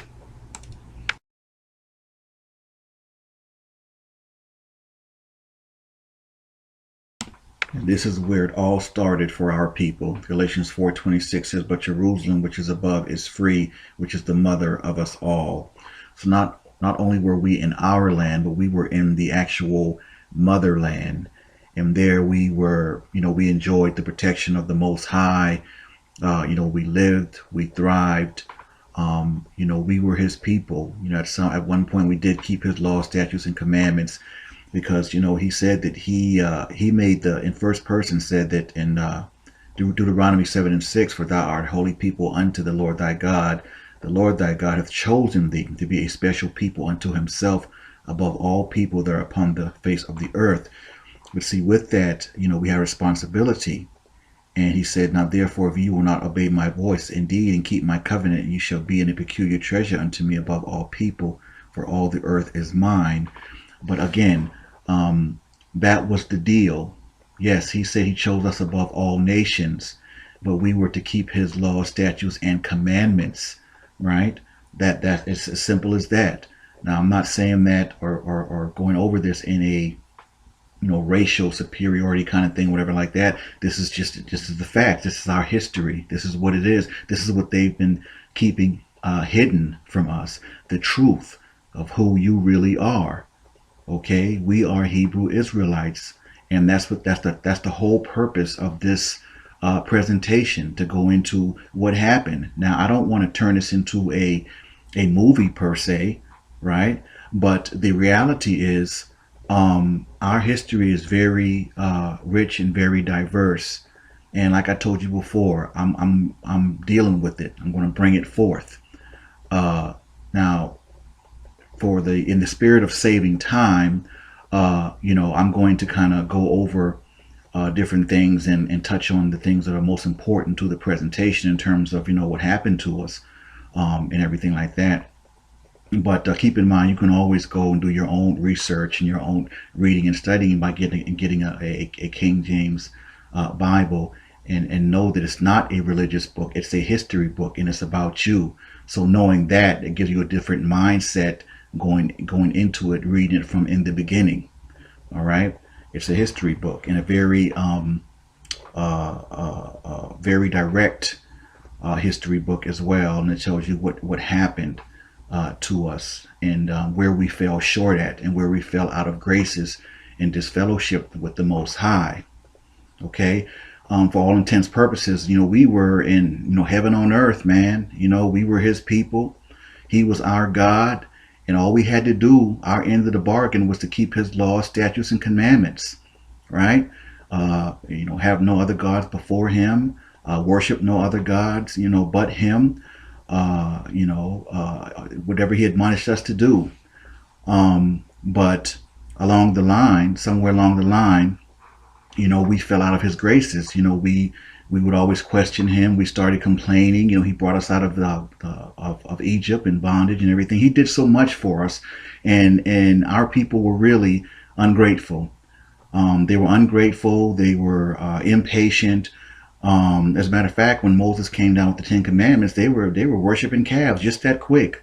I mean, it was just a trip, man. And long story short, with everything that the Most High did for us, we didn't show gratitude. We didn't show appreciation. We didn't show honor, respect, for everything that he had done, man. And all you have to do is get your Bible and go through, starting with, Genesis in the beginning, go through Exodus and everything that he did for us, with the Moses parting of the Red Sea and, and all that. So, he got very, very angry with us as a people, to the point where he told Moses that, he says, let me alone, that I might destroy them and wipe them off the face of the earth, and make an even better people and a better nation than they could ever be. And I'll start with you. And it was that serious. But Moses stood in the gap for us, and the Most High showed mercy, right? So let's fast forward a little bit.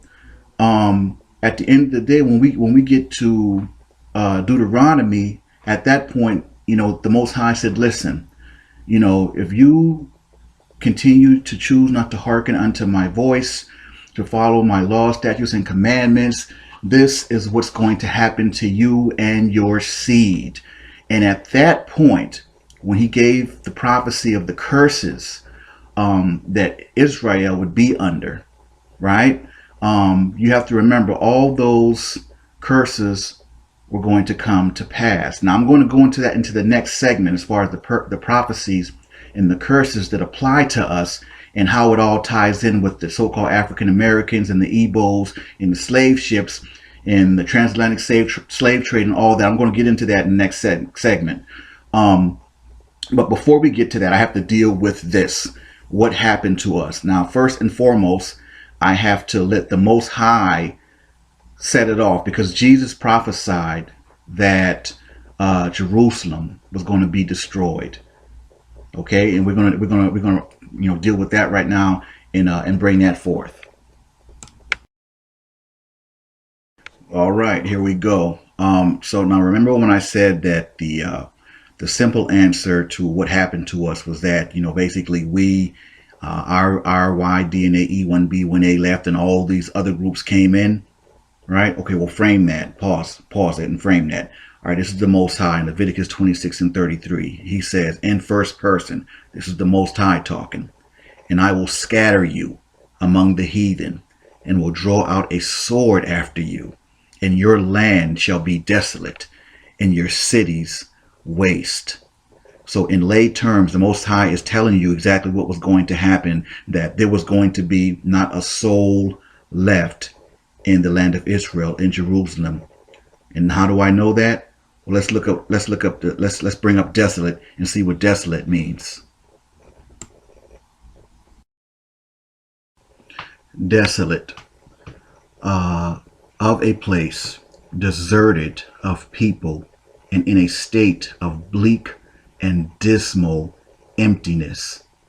Go down a little bit as a verb, desolate, to make a place bleakly and depressingly empty or bare. And there it is there. Now, how was this accomplished? Remember I said there were several things as to how this was accomplished in terms of there was a mass exodus and a mass migration, if you will, of our people in the E1B1A out of Israel. Well, let's deal with the first incident that happened that partly achieved that, and that would be the Assyrian deportation of about 720, 722 BC. Remember I touched on how King Shalmaneser, he replaced a lot of our people with those Ethiopians. We were deported. That's when the 10 tribes were deported out of Israel. All right. And what's not talked about also is when the Assyrians came in, they actually replaced Hebrew with Aramaic. Right? Because so when I did the knowledge, if you remember, when I did the knowledge on my people, the Yoruba Jews, who said, okay, they were from Morocco, and when they got to Yoruba and said, hey, we are Y-DNA Haplotype, and linguistically they spoke some Aramaic and some Moroccan, and it threw me off at first. I'm like, well, why were they speaking? Why would they be speaking Aramaic? Wouldn't it be Hebrew? And so when I did, I dug a little deeper and I found out, okay, the Assyrians replaced Hebrew with Aramaic. So then it definitely lined up and made sense that when they fled Morocco into Yoruba in West Africa, and they were speaking some Aramaic, that then it definitely lined up. So let's go back. The Assyrian deportation, that was the first major event. That put a big dent in our E1B1A and all of our subgroups out of Israel. Okay, they weren't lost. They weren't lost. They were literally deported. Kind of like when the immigration comes and deports the Mexican brothers and stuff back to Mexico or whatever. But the thing is, and this is my personal opinion. The Assyrians had no right come and deport nothing. Nobody asked them to come to Israel. But anyway, not to go on a tangent, that was the first major event, the Assyrian deportation. So let's go a little bit into that, read a little bit on that, and before we continue on with the segment. Yep, the Assyrian deportation. For all intents and purposes, this was the original Trail of Tears, man. And you know, as I move forward, you'll see this didn't happen in just a day or a couple of days or a couple months or a year even. You know, this was a long process, you know, over 20 years. But see, this is what happened when the Most High withdrew his protection from us, man. All hell broke loose. It was open season on us, man. And I mean, and these savages came up in there, and it wasn't like we didn't fight back. Please don't get it twisted. You know, we wouldn't on no singing, holding hands and singing kumbaya. No, we had our souls. We was doing our thing. You know, we definitely fought back as hard as we could. Many of us, you know, perished and died. You know, so, you know, we fought, man. But that Assyrian deportation, that took a huge chunk out of our migration up out of our homeland, man. And if you know, and if you look at that picture, man, I mean that's a sad picture. You know, you being deported from your homeland. Wait a minute, how you gonna deport somebody from their own land, man? Like where did they do that at, man? You know, but again, you know, to keep it in perspective, you know, the Most High, he told us, you know, we wanted to be stiff-necked and we wanted to complain and we didn't want to keep his laws, statutes, and commandments. And when he withdrew his protection, man, oh man, it was open season. And I'm going to be honest with you, it's been on ever since. It's been on ever since.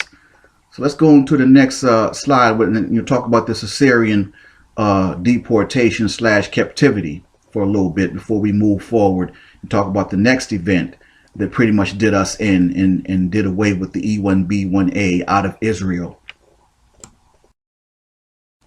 All right, the Assyrian captivity of Israel, or I like to refer to it as the Assyrian deportation of Israel. It said the northern kingdom of Israel was conquered by the Neo-Assyrian monarchs Tiglath-Pileser III and Shalmaneser V. The later Assyrian ruler Sargon II and his son and successor Sennacherib were responsible for finishing the 20-year demise of Israel's northern 10-tribe kingdom, although they did not overtake the southern kingdom. Jerusalem was besieged, but not taken. The tribes exiled by Assyria later became known as the 10 lost tribes. But make no mistake, the process was definitely underway for the E1B1A becoming not even a distinct memory of their own homeland of Israel. I mean, you know, trust me, I do understand and get it. And I know that we were totally responsible for where we are as a people and as a nation. You know, but for me, you know, all things, you know, considered, it's still pretty, pretty sad and somber, you know, in my spirit, you know, knowing the history of my people, man, and how we were, basically kicked off of our own land. And, you know, basically we were the original Native Americans, you know, you get technical. And so, yeah, that's kind of sombering, man. You know, even as I you know, I've researched this, and I'm going over it, and I'm narrating and everything like that. I'm bringing the knowledge to all of you. It's still pretty sombering to know, what we went through as a people, and I mean throughout history, and I mean what we're still going through today. I mean, it's just, yeah, it's pretty sombering. But moving right along. Now this Assyrian cuneiform. Now this is very important. There's a lot of key things in this. All right, the Assyrian cuneiform states that 27,290 captives were taken from Syria, the capital of the northern kingdom of Israel, by the hand of Sargon II. Now that is significant. Why is that significant? Because when that happened, what's not listed here is when those 27,000 captives were taken from Samaria, okay, the Ethiopians were brought in and replaced them there, okay? And me and my right-hand man, Tony Judah, was building on this a couple Sabbaths ago, right? When Christ met the lady at the well, you know, we built on that, and it was real tight, you know. But that's why they think that they're us, okay? They were placed there by King Shalmaneser, but they're not us, okay? That's key right there. All right. And Christ told the lady as much, pretty much, like, you don't even know who you are. You know, you don't, you know, you're not, you know, you're not, this isn't your land. Like, you know, he was telling her, like, letting her know, like, no, you're mistaken. Like, this is not your land. This is not the land of your forefathers. Well, anyway, not to go on a tangent, but that's key. That's important. All right. And he, you know, he says this Sargon records, of course, his first campaign, yada, yada, yada. He tells you right here in the first reign, the people of Samaria to the number of 27,000. So he actually tells you how many people were carried away. All right. And let's scroll down. He said the description of the final defeat of the northern kingdom of Israel above appears to be a minor event in Sargon's legacy. It says some historians attribute the ease of Israel's defeat to the previous 2 decades of invasions, defeats, and deportations. Man, we were tired of scrapping with these fools, man. This has been going on, and I mean, we were just fighting, and it says right here, like I said, it was a process. Over 20 years, man, of invasions, of them messing with us, fighting them, you know, defeats, you know, them rounding us up and getting us up out of there. I mean, it was just, man, you know, the Most High said our foot will not have rest, man. And I tell you, like I said, it's been on ever since, man. I mean, it really has. It really has. That's key right there, because that tells you that we have been fighting with them, with these Assyrians for a long time. And not to get too far ahead, but Flavius Josephus, he accounts for, I mean, all of that. He has like literally a timeline of things that happened with our people in the destruction of Jerusalem and what happened with the Romans, and you know, we'll get into that. I guess I don't want to get too far ahead, but that's key, because that tells you right there, man. We were fighting with them for a long time, and I'm sure we were tired, man. You know, we're trying to take care of our women and our children, and you know, fighting these guys off, man. And you know, you're trying to, you know, enslave us or kill our women and children, whatever the case may be.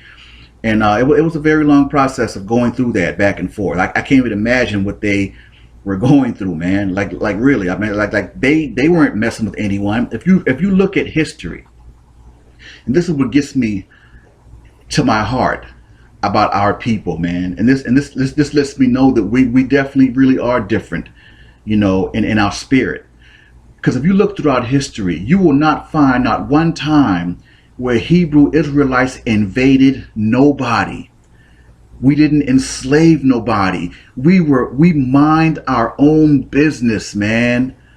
You understand? Even the Most High said, don't abhor a stranger. Because remember, you were a stranger in the land of Egypt. What does that mean? That means that as the chosen people, as his chosen elect, we have to have compassion, something that we were never shown.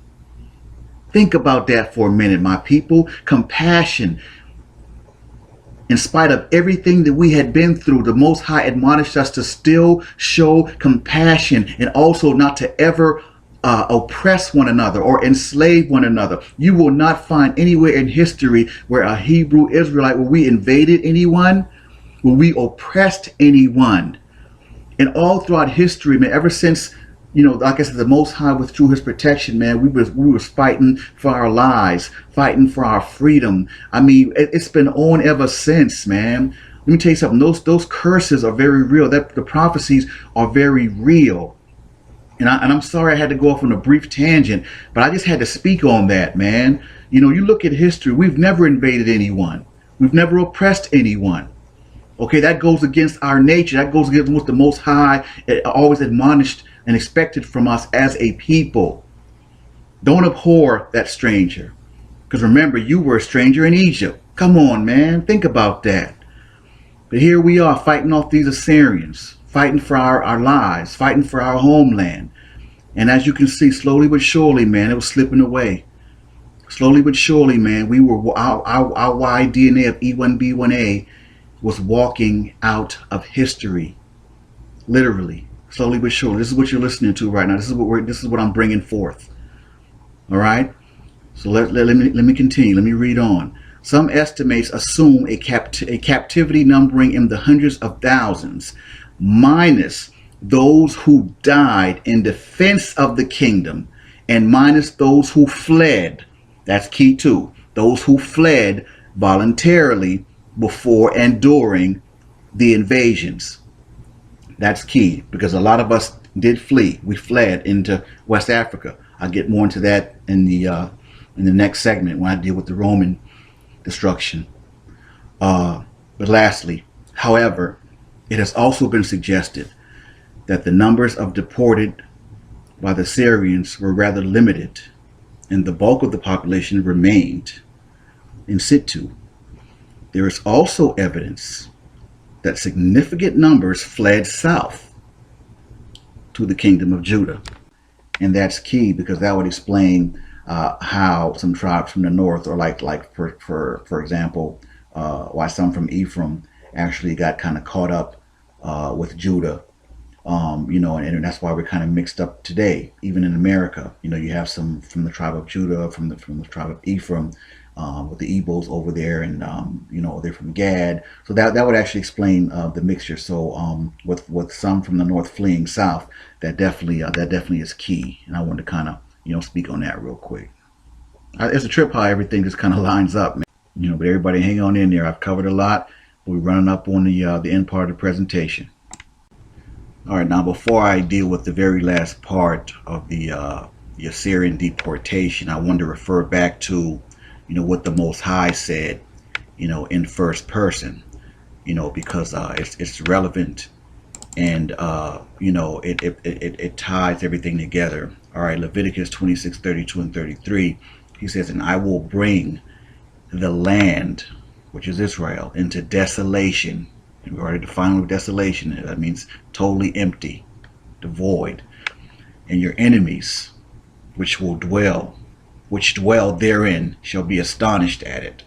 And I will scatter you among the heathen, and will draw out a sword after you. And your land shall be desolate, and your cities waste." All right? And the Most High says, "I am the Lord, and I change it not." And let me tell you, when he says something, that's exactly what he means, man. I can't even begin to tell you the amount of enemies that have come through Israel and tainted their blood with the Holy Land, to the point where you got DNA thinking that they're actually Semitic. It's crazy, man. It's crazy. But he said it, and he meant it. He said, I will bring the land into desolation, and your enemies which dwell therein shall be astonished at it. So on to the very last slide before we go and end it with the Roman destruction of Jerusalem in 70 AD. And as much research as I've done, all this still just kind of boggles my mind, man. It really does. All right, moving right along. This is the last slide. It talks about the return. Now it says, "Unlike the kingdom of Judah, or Yehuda, which was able to return from its Babylonian captivity, the 10 tribes of the northern kingdom never had a foreign edict granting permission to return and rebuild their homeland. Many centuries later, rabbis of the restored kingdom of Judah were still debating the return of the lost 10 tribes. However, Assyria had been conquered by Babylon, and Babylon had been conquered by the Medo-Persians. It's insane, man. All this conquering and invading, and why don't everybody just stay on their own home country turf, man, and just leave everybody alone, And we're not even having this conversation. Our people, our E1B1A is showing up in Israel. We're doing our thing, and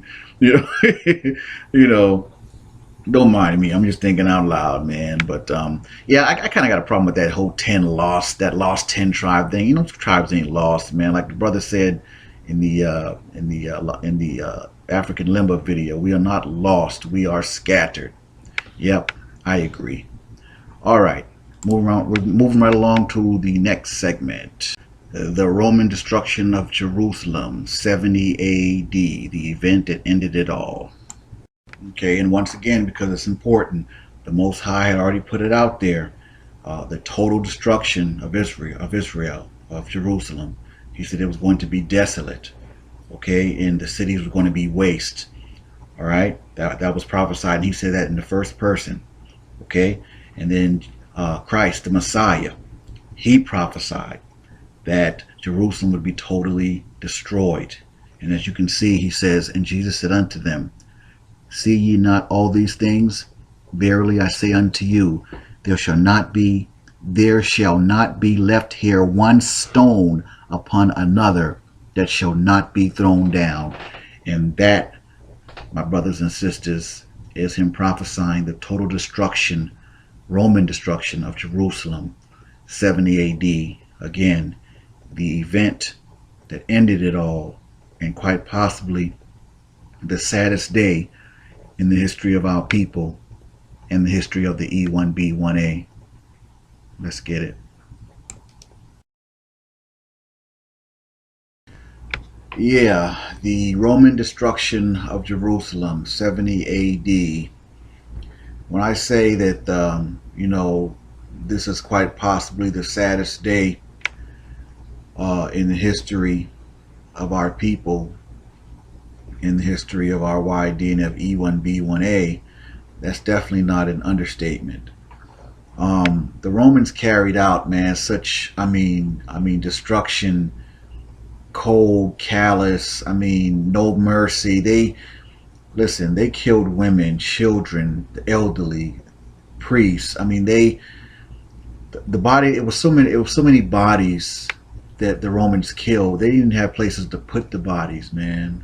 It was that bad. It was that bad. It was total decimation. And I'm gonna, submit some slides. We're gonna kind of talk about it more in depth, because there was a quote unquote Roman Judean by the name of Flavius Josephus who wrote and gave a first-hand account as to what he saw and what happened. As a matter of fact, he actually has a chronology of events with when this took place. So definitely check out the complete works of Flavius Josephus if you have not done so.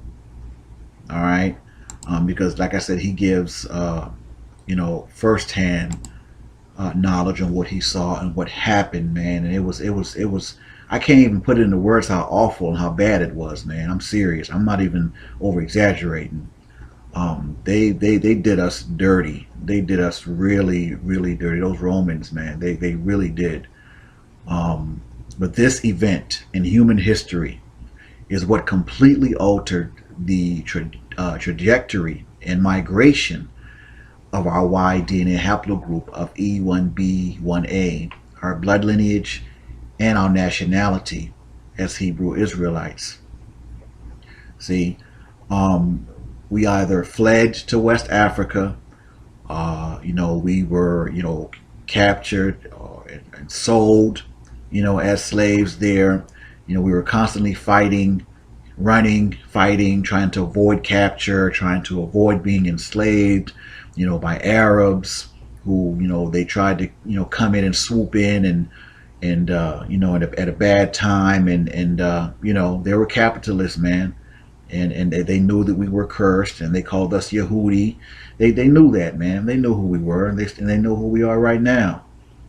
So our DNA only picks up where we ended up, not where we originated in Israel. Because remember, I said this event, literally, it put an end to the Jewish state. And that's how they describe it.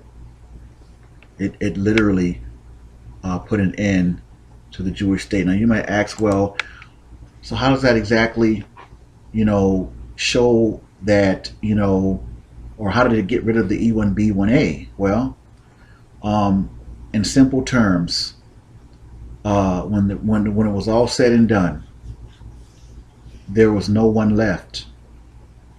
Literally. There was not one soul left in Israel. Remember, the Most High said it. It was going to be desolate, right? Think back. It was going to be desolate. And I'm like I said, I'm going to provide some, some first-hand accounts from this Flavius Josephus we'll go through that. But I mean, I just want to kind of set it up. This is the event right here that everything culminated to. I'm serious. I can't put into words how bad it was, man. Seriously, I definitely highly recommend you all Googling either the destruction of Jerusalem or the siege of Israel, something like that, or even like the complete works of Flavius Josephus, PDF or something. I have his works, and I tell you, it's something else, man. It's I can't even put it into words, but this is what culminated in our E1B1A not pointing to Israel any longer, because when it was all said and done, this Roman destruction, 70 AD, those who weren't enslaved were killed. I mean, there was literally not a soul left. And on that note, we're going to jump into some of the slides and talk about it from a first-hand account of Flavius Josephus. But this is what took us over the edge, man. Yeah. So we're gonna go on to the next slide. Well, before I bring up some of the slides from Flavius Josephus in his first-hand account, I kind of wanted to touch on some things that took place, man, during this Roman destruction of Jerusalem. There were, mass crucifixions of Hebrew Israelites, man. Hebrew Israelites were literally burned alive. Children, women, they barred none. It was almost like they were possessed. They literally, a lot of the Hebrew Israelites, mostly women and things, they asked, they begged, they pleaded for mercy. And these Romans, man, they had none. You got to read that chronology, man, of what they did to our people, man. I'm serious. I want you all to read that. I'm not going to get into it because we're running up on the end of this presentation. I know I've covered a lot, but I wanted to speak on that. I wanted to tell you some of the atrocities of what they did, and that still doesn't really do it justice in terms of what they did to our people, man. So I'm gonna be totally real with you. So when the Romans finally got theirs, when the Roman Empire came to an end, I was happy as a mug. They got done dirty too by the barbarians. I'm not gonna go on a tangent, but they got done dirty too, because they did our people dirty, man. They really did. So I'm gonna get off this little soapbox. I'm not gonna go on a tangent, but I wanted to speak on some of the atrocities and what they did to our people, man. I want you all to Google that chronology of Flavius Josephus and the destruction of Jerusalem. All right, and we can talk about it on the YouTube page or whatever, but please Google that. We can talk about it. But I wanted to touch on some of the atrocities and what they did to our people, man. It was inhumane, man. It was, I can't even speak to that, man. I guess they were Hitler before Hitler. What they did to us, man. It was man. All right, moving right along to the next slide. All right, here's I want to give like a brief bio on Flavius Josephus, the one who gave the first-hand account of the Roman destruction of Jerusalem. I know you all can kind of press pause and read it, whatever the case may be. But like I said, I definitely highly recommend his book, The Complete Works of Flavius Josephus, because if you are serious about researching your history as a Hebrew Israelite, that book is definitely a must-have, and I highly recommend it to everyone. So get your hands on that, or download it, get the PDF. Matter of fact, the PDF is available for free. So you don't even have to worry about trying to order it off Amazon. You can just Google Complete Works of Flavius Josephus PDF, and it'll come right up. All right, The Wars of the Jews, or the History of the Destruction of Jerusalem, Book 7. This is actually an excerpt from the complete works of Flavius Josephus. And here, it goes into, how, containing the interval of about 3 years, and from the taking of Jerusalem by Titus to the sedition at Cyrene, and how that the entire city of Jerusalem was demolished. And if you go down a little bit, here's where we get the first-hand account verification that there was no one left in Israel. It says, now as soon as the army had no more people to slay or to plunder, because there remained none to be the objects of their fury. For they would not have spared any had there remained any other work to be done. Let me say it again. Now as soon as the army had no more people to slay or to plunder, because there remained none to be the objects of their fury, for they would not have spared any had there remained any other work to be done. And that hammers home the point I made about them showing no mercy and just complete and utter destruction and inhumane treatment of our people. So there it is there, first-hand account of why the E1B1A no longer points to Israel. All right, it picks up where we ended up, not where we originated. Because after the Roman destruction of Jerusalem, as you all can see, and the Most High said it, it was desolate. There was not an E1B1A left. It's almost like we were, in a sense, wiped out of history. Our DNA was wiped out of history, right? At least from the Middle East, from our homeland. So it's easy to keep us, or just kind of keep us in West Africa, because truthfully, there's nothing that exists that says that they should do anything else. Half the people that in the powers that be, they know who we are anyway. They know who we are, right? You have to remember, like, we are a small percentage. There's more of our people who don't know or have a clue as to who we are, vice the Hebrews that do. Look at these mega black churches, man. These mega churches, and I'm not gonna call any names, but just look at that, and you'll see how lost we are. And unfortunately, 2/3 of us are gonna die, and have already died, not knowing, the truth. So, there it is there. I think I got 1 or 2 more slides, man, and we're moving on from this segment, man. And I think I definitely hit the point home, as far as what happened to us. All right? So we're moving on.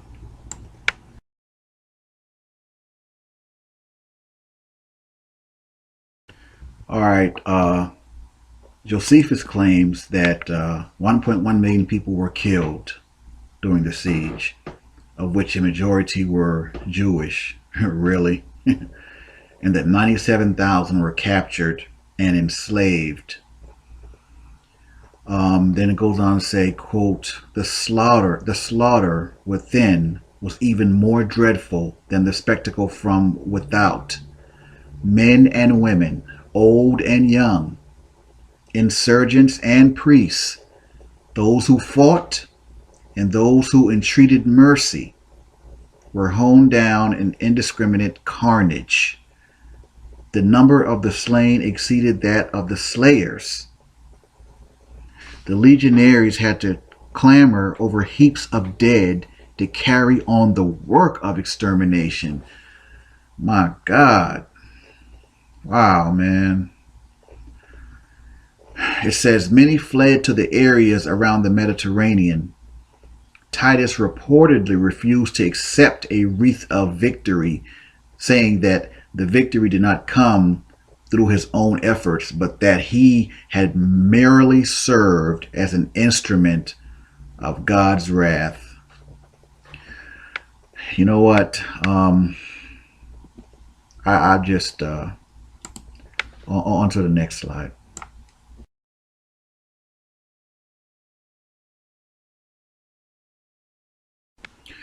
Okay, so it says the Roman legions quickly crushed the remaining Jewish resistance. So, like I said before, we fought and we fought hard and we fought, valiantly, but in the end, it just wasn't enough. We were, overwhelmed.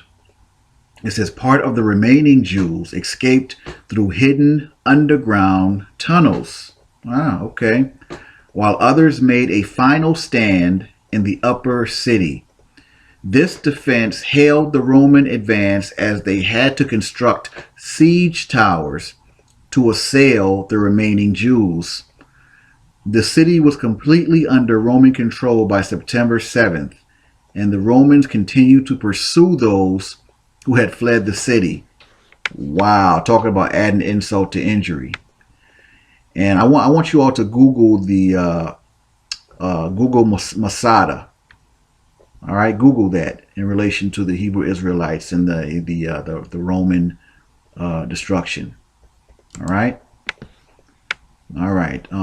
That's going to conclude this segment in terms of I definitely have shown and proven what happened to the E1B1A and why it does not point to Israel, like I said I would.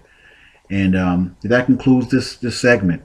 I'm going to go into the prophecies and the curses a little bit, and we're going to talk about the Igbo connection and the Igbo connection to the African Americans and all the other Hebrew Negro blood throughout the Caribbean and all over the world. And then we're going to kind of end it. That's going to be that. So moving right along.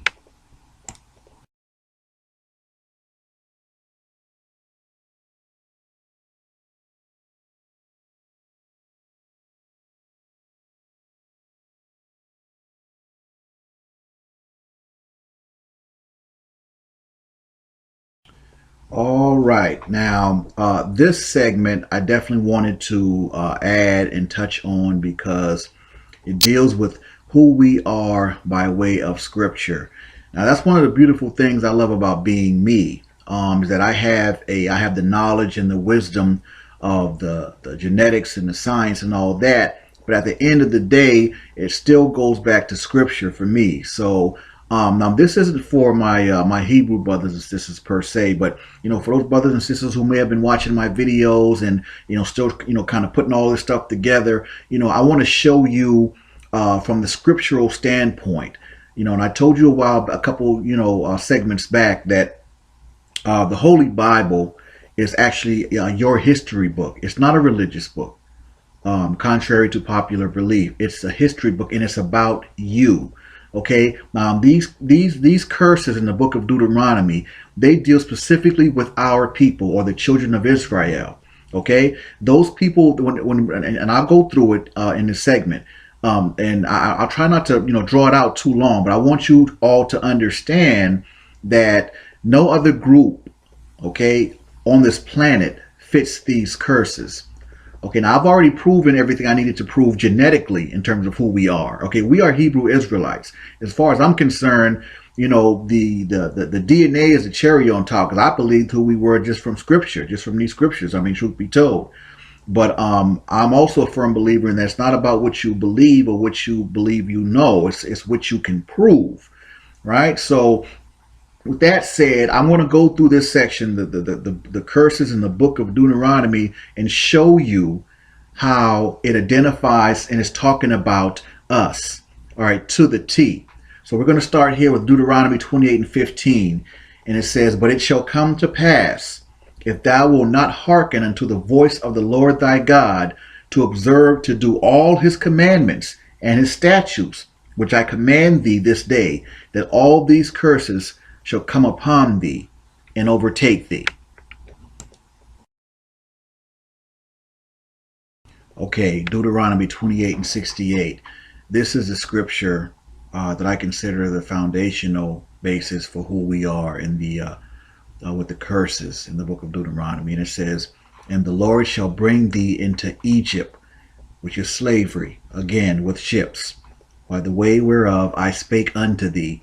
Thou shalt see it no more again, and there ye shall be sold unto your enemies for bondmen and bondwomen, and no man shall buy you or save you." Now, the only group of people that were sent into slavery on ships were so-called African Americans. And in that, there's no doubt, okay, because as Hebrew Israelites, we wouldn't have needed a ship to get to actually, to Egypt actually. So Egypt is actually another word for slavery. So the Most High said he was going to put us back into slavery.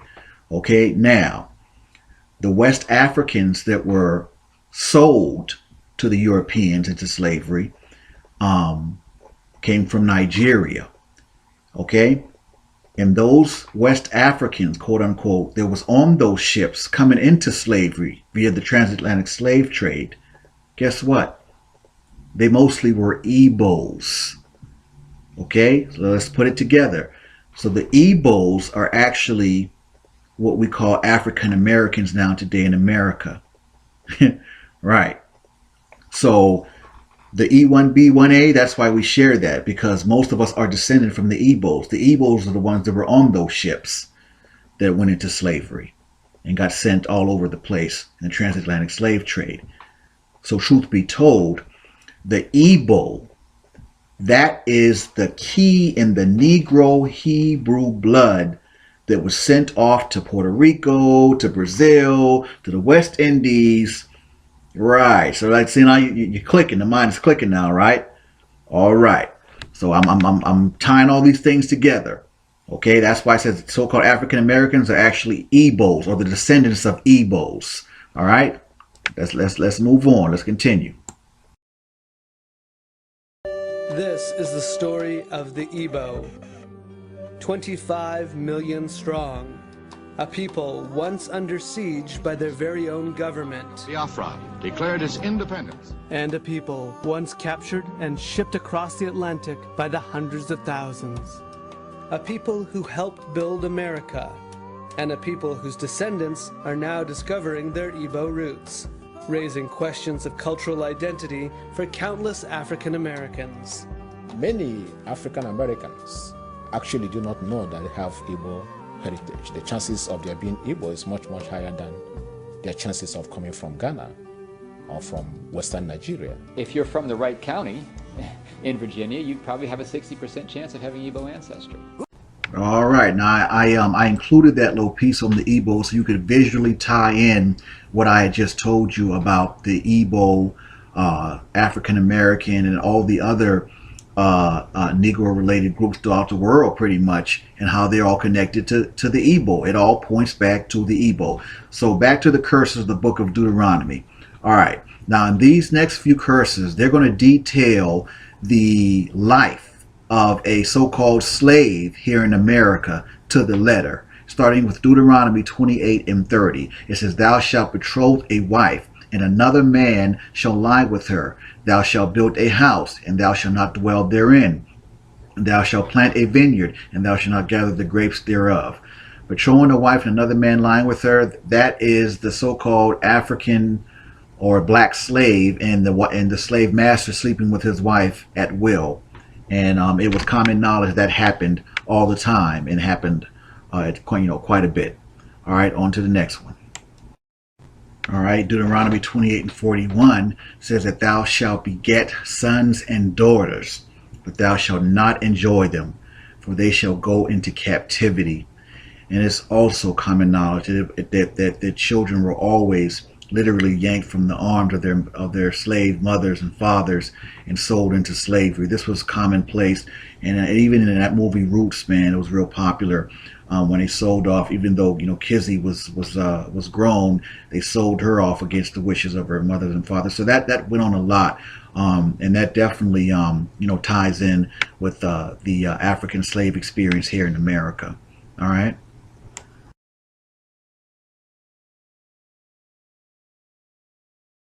And Deuteronomy 28:50 says, a nation of fierce countenance, which shall not regard the person of the old, nor shew favor to the young. I could probably do a whole presentation on this alone. I mean, we don't have to go way far back in history. Just look at the recent rash of slayings of unarmed young black men.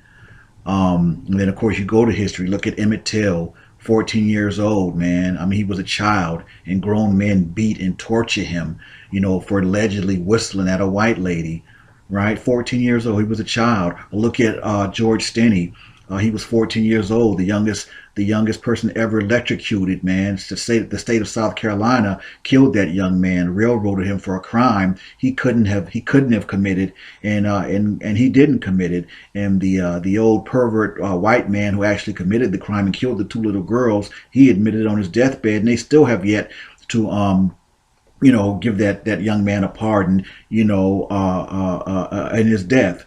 So, like I said, I can go on and on with Deuteronomy 28:50 forever. I mean, just look at the news, man. I mean, Trayvon Martin, Michael Brown. I mean, it just goes on and on. The rash of young black men. I mean, this country really has barred none in terms of our black men, right? So, and that it lines up perfectly with the curse of Deuteronomy, and that's why I try to tell people we're as a people, we're up under these curses. This is why we are going through what we're going through. All right, on to the next slide.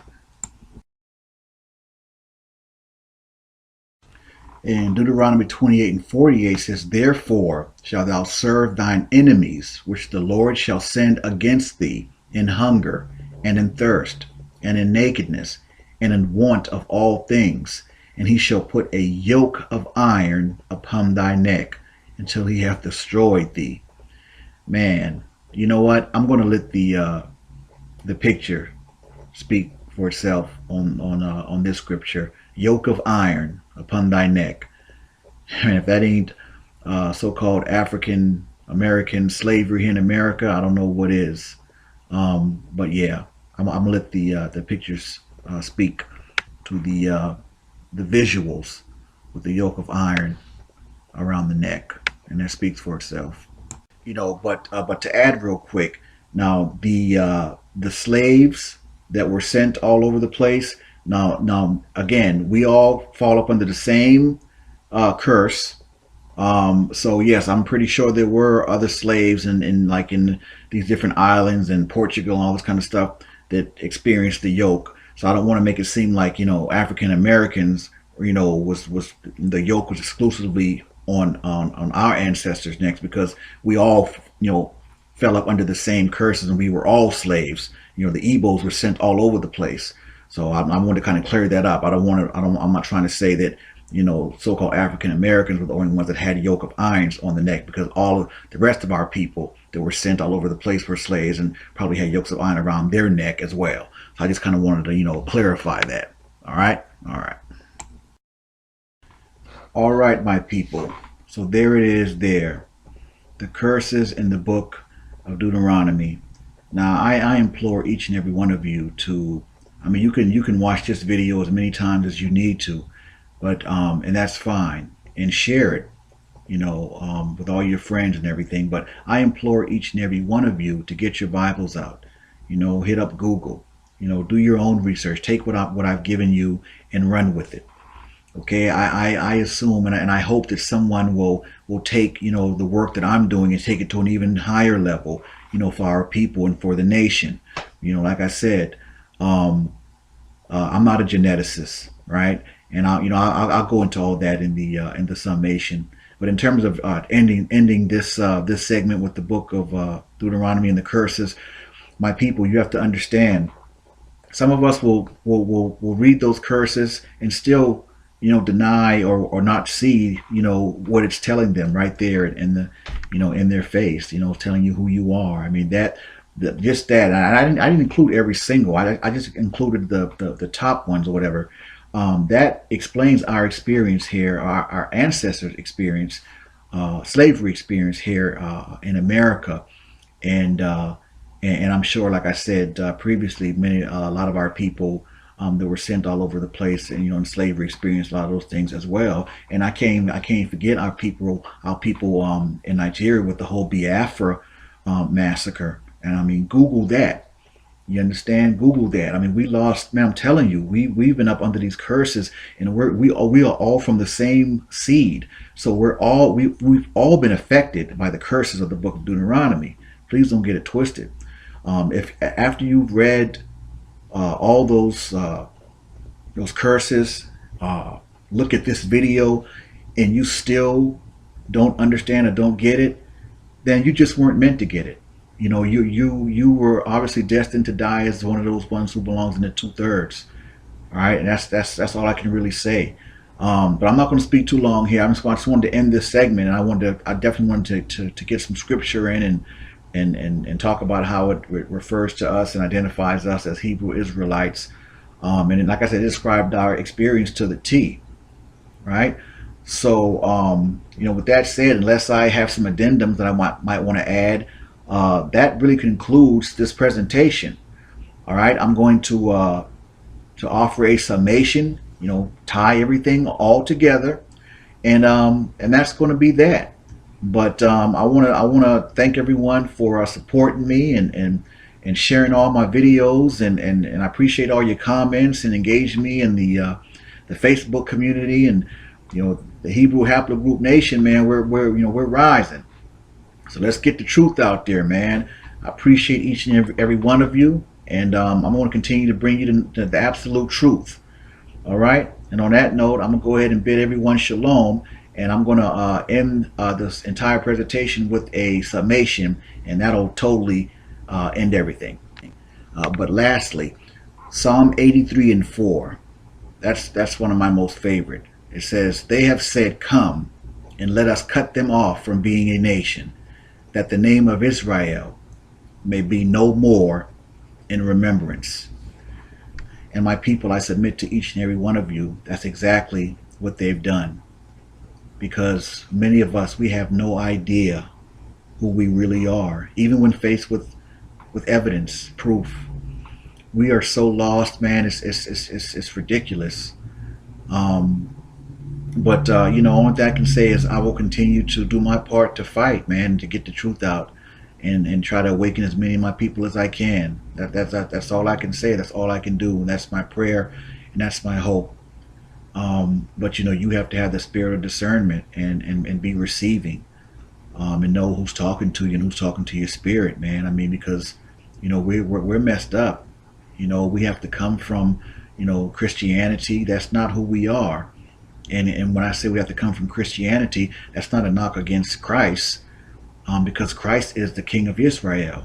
But the actual religion of Christianity is what's hurting my people, because Christianity is teaching y'all to do everything that the Most High told us not to do. And I'm not going to go on a tangent, but we really have to really come from that, man. We are Hebrew Israelites. That's our nationality.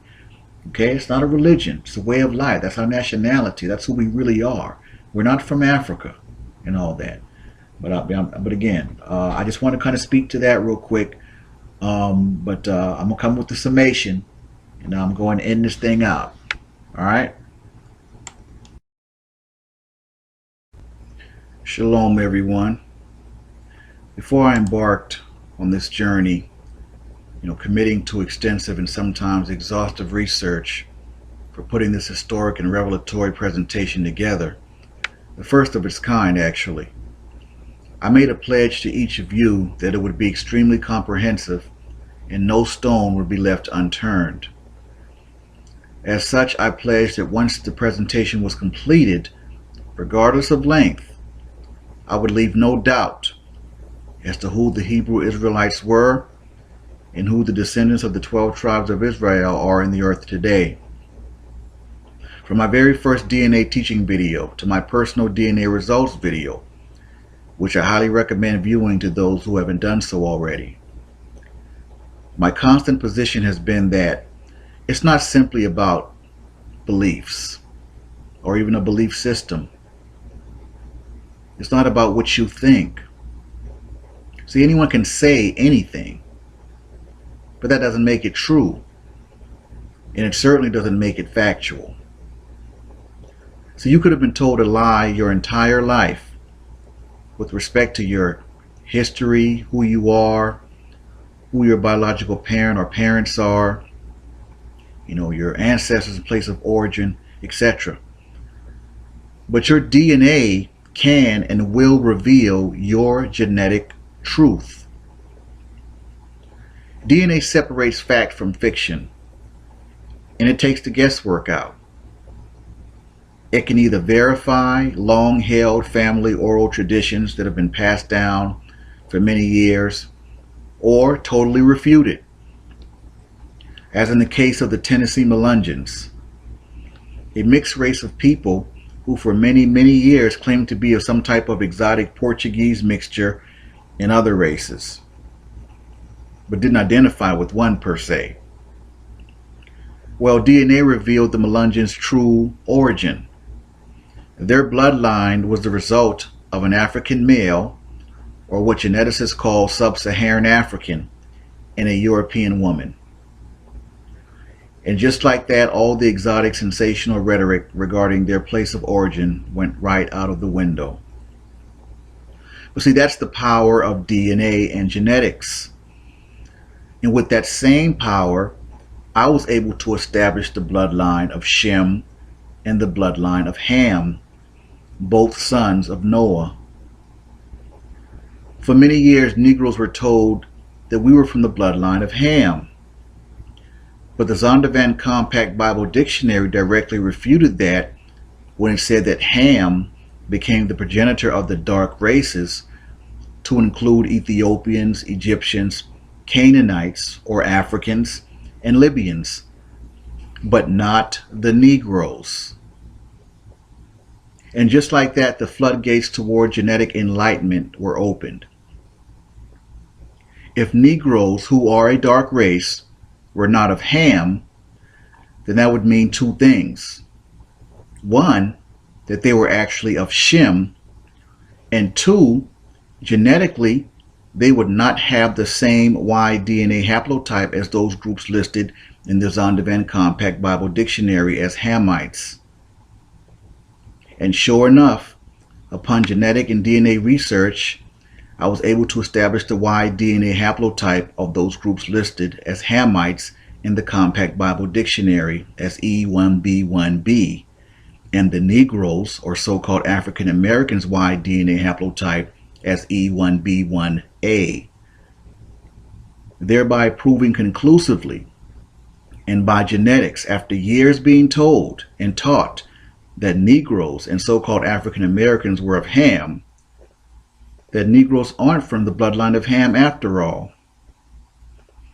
Scripturally and now genetically has been identified as being Hebrew Israelites from the bloodline of Shem. Simplistically speaking, people tend to forget that Ham and Shem were brothers, which would explain why we are what they call one subclade away from those Hamites, Negroes being E1B1A and Hamites being E1B1B. Get it? See, hundreds of years of being lied to, and I destroyed it, just like that, using the power of DNA and genetics. And it cannot be disputed, and it cannot be refuted. There's nothing else to be said on that. So I'm moving right along. Now,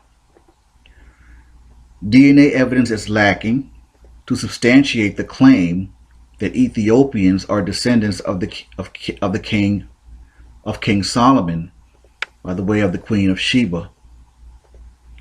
Majority of DNA evidence I found on them all point to them being Hamites and of the E1B1B lineage, as stated in the Zondervan Compact Bible Dictionary. They are Cushites from the bloodline of Ham and converted to Judaism when they were placed in Samaria by then King Shalmaneser and have been claiming to be Israelites ever since. Genetically speaking, however, they are not Hebrew Israelites, never have been and never will be. They're essentially over there in Israel living a lie with those other Gentile Ashkenazi Jews who are from Magog and Gomer, i.e. the bloodline of Japhet.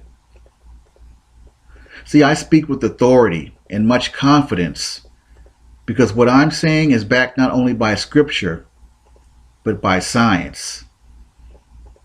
And I stand on this truth against anyone. You can espouse all the lies you want, but a person's DNA cannot be altered or changed in any way. It's as unique as no two people having the same exact fingerprints. I showed what happened to the E1B1A and why our DNA no longer points to our true homeland of Israel, and why it picks up now almost exclusively as West African in origin. But I've also proven that we do not share the same DNA as any local Western, Eastern, Northern, or Southern African tribe. Why? Because we are not the same people, nor are we from the same bloodline, despite having similar physical characteristics. I addressed and disproved the lies that the E1B1A is an African haplogroup that originated in, they say, East or Northern Africa, by showing that our DNA actually trails off when it gets to those regions, which means our DNA is pretty much separate and exclusive from all those Hamitic African tribes. Additionally, I showed that the E1B1B groups are the ones that came out of East and Northern Africa, not the Negroes E1B1A. Clearly, they have us confused. I've shown and proven that the original Hebrew Israelites were dark-skinned Negroes, not dark-skinned quote-unquote Middle Eastern looking, using the African limba as prototypes to prove my thesis, because they've already tested positive for the Kohen-Modo haplotype, and therefore are from the tribe of Levi, the priestly tribe of Aaron, and are clearly dark-skinned and Negro, as Levi obviously was a dark-skinned Negro, as well as the other 11 sons of Jacob. I tied scripture identifying Negroes as Hebrew Israelites in the Bible by the curses in the book of Deuteronomy, and the Igbos, who are obviously Hebrew, being mostly on those ships going into slavery via the transatlantic slave trade, being shipped as slaves to North America, the West Indies, Brazil, Puerto Rico, Cuba, Dominican Republic, Portugal, and all throughout Central America and the Caribbean, etc. The E1B1A Y-DNA haplotype and all of its subgroups are the descendants of Hebrew Israelites. If you do not belong to either of those groups, you are not a Hebrew Israelite by blood lineage. Bottom line.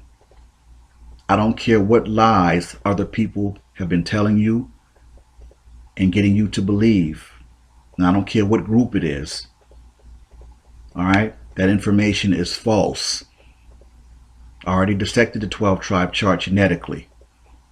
All right? It's a simple matter of genetics. You have the Hebrew DNA of E1B1A or one of its subgroups, or you don't. I mean, really, it's as simple as that. This ain't Chinese math over here. And I still urge all of you so-called, Egyptologists, running around talking all this Egyptology stuff, to take a DNA test, man. Really, I mean, because you cats are annoying. Take the test, all right, and stop wasting your time and breath because you're fascinated, with this Egyptian culture. That culture is not yours by birth or nationality, and definitely not by DNA. And if you think it is, take the test and get your Y-DNA haplotype, post it, and prove it. Or stop your madness, man. Just stop your noise, man. I'm not hearing none of you cats. All right? Again, if your Y-DNA haplotype is E1B1A or either of its subgroups, you are from the bloodline of Shem and a Hebrew. Deal with it. I did exactly what I said I was going to do with this presentation. And I urge you all to continue sharing this historic and groundbreaking video while committing to getting this word out. I have to admit, since I stepped on the scene, the game has changed in a major way. And I give all praise and honor to the Most High for His grace and mercy and for the revelations. If any of you want to be sure of your Hebrew lineage, you have to take a DNA test. There's no way around it, unless you want to continue to believe blindly. And that's fine too if that works for you.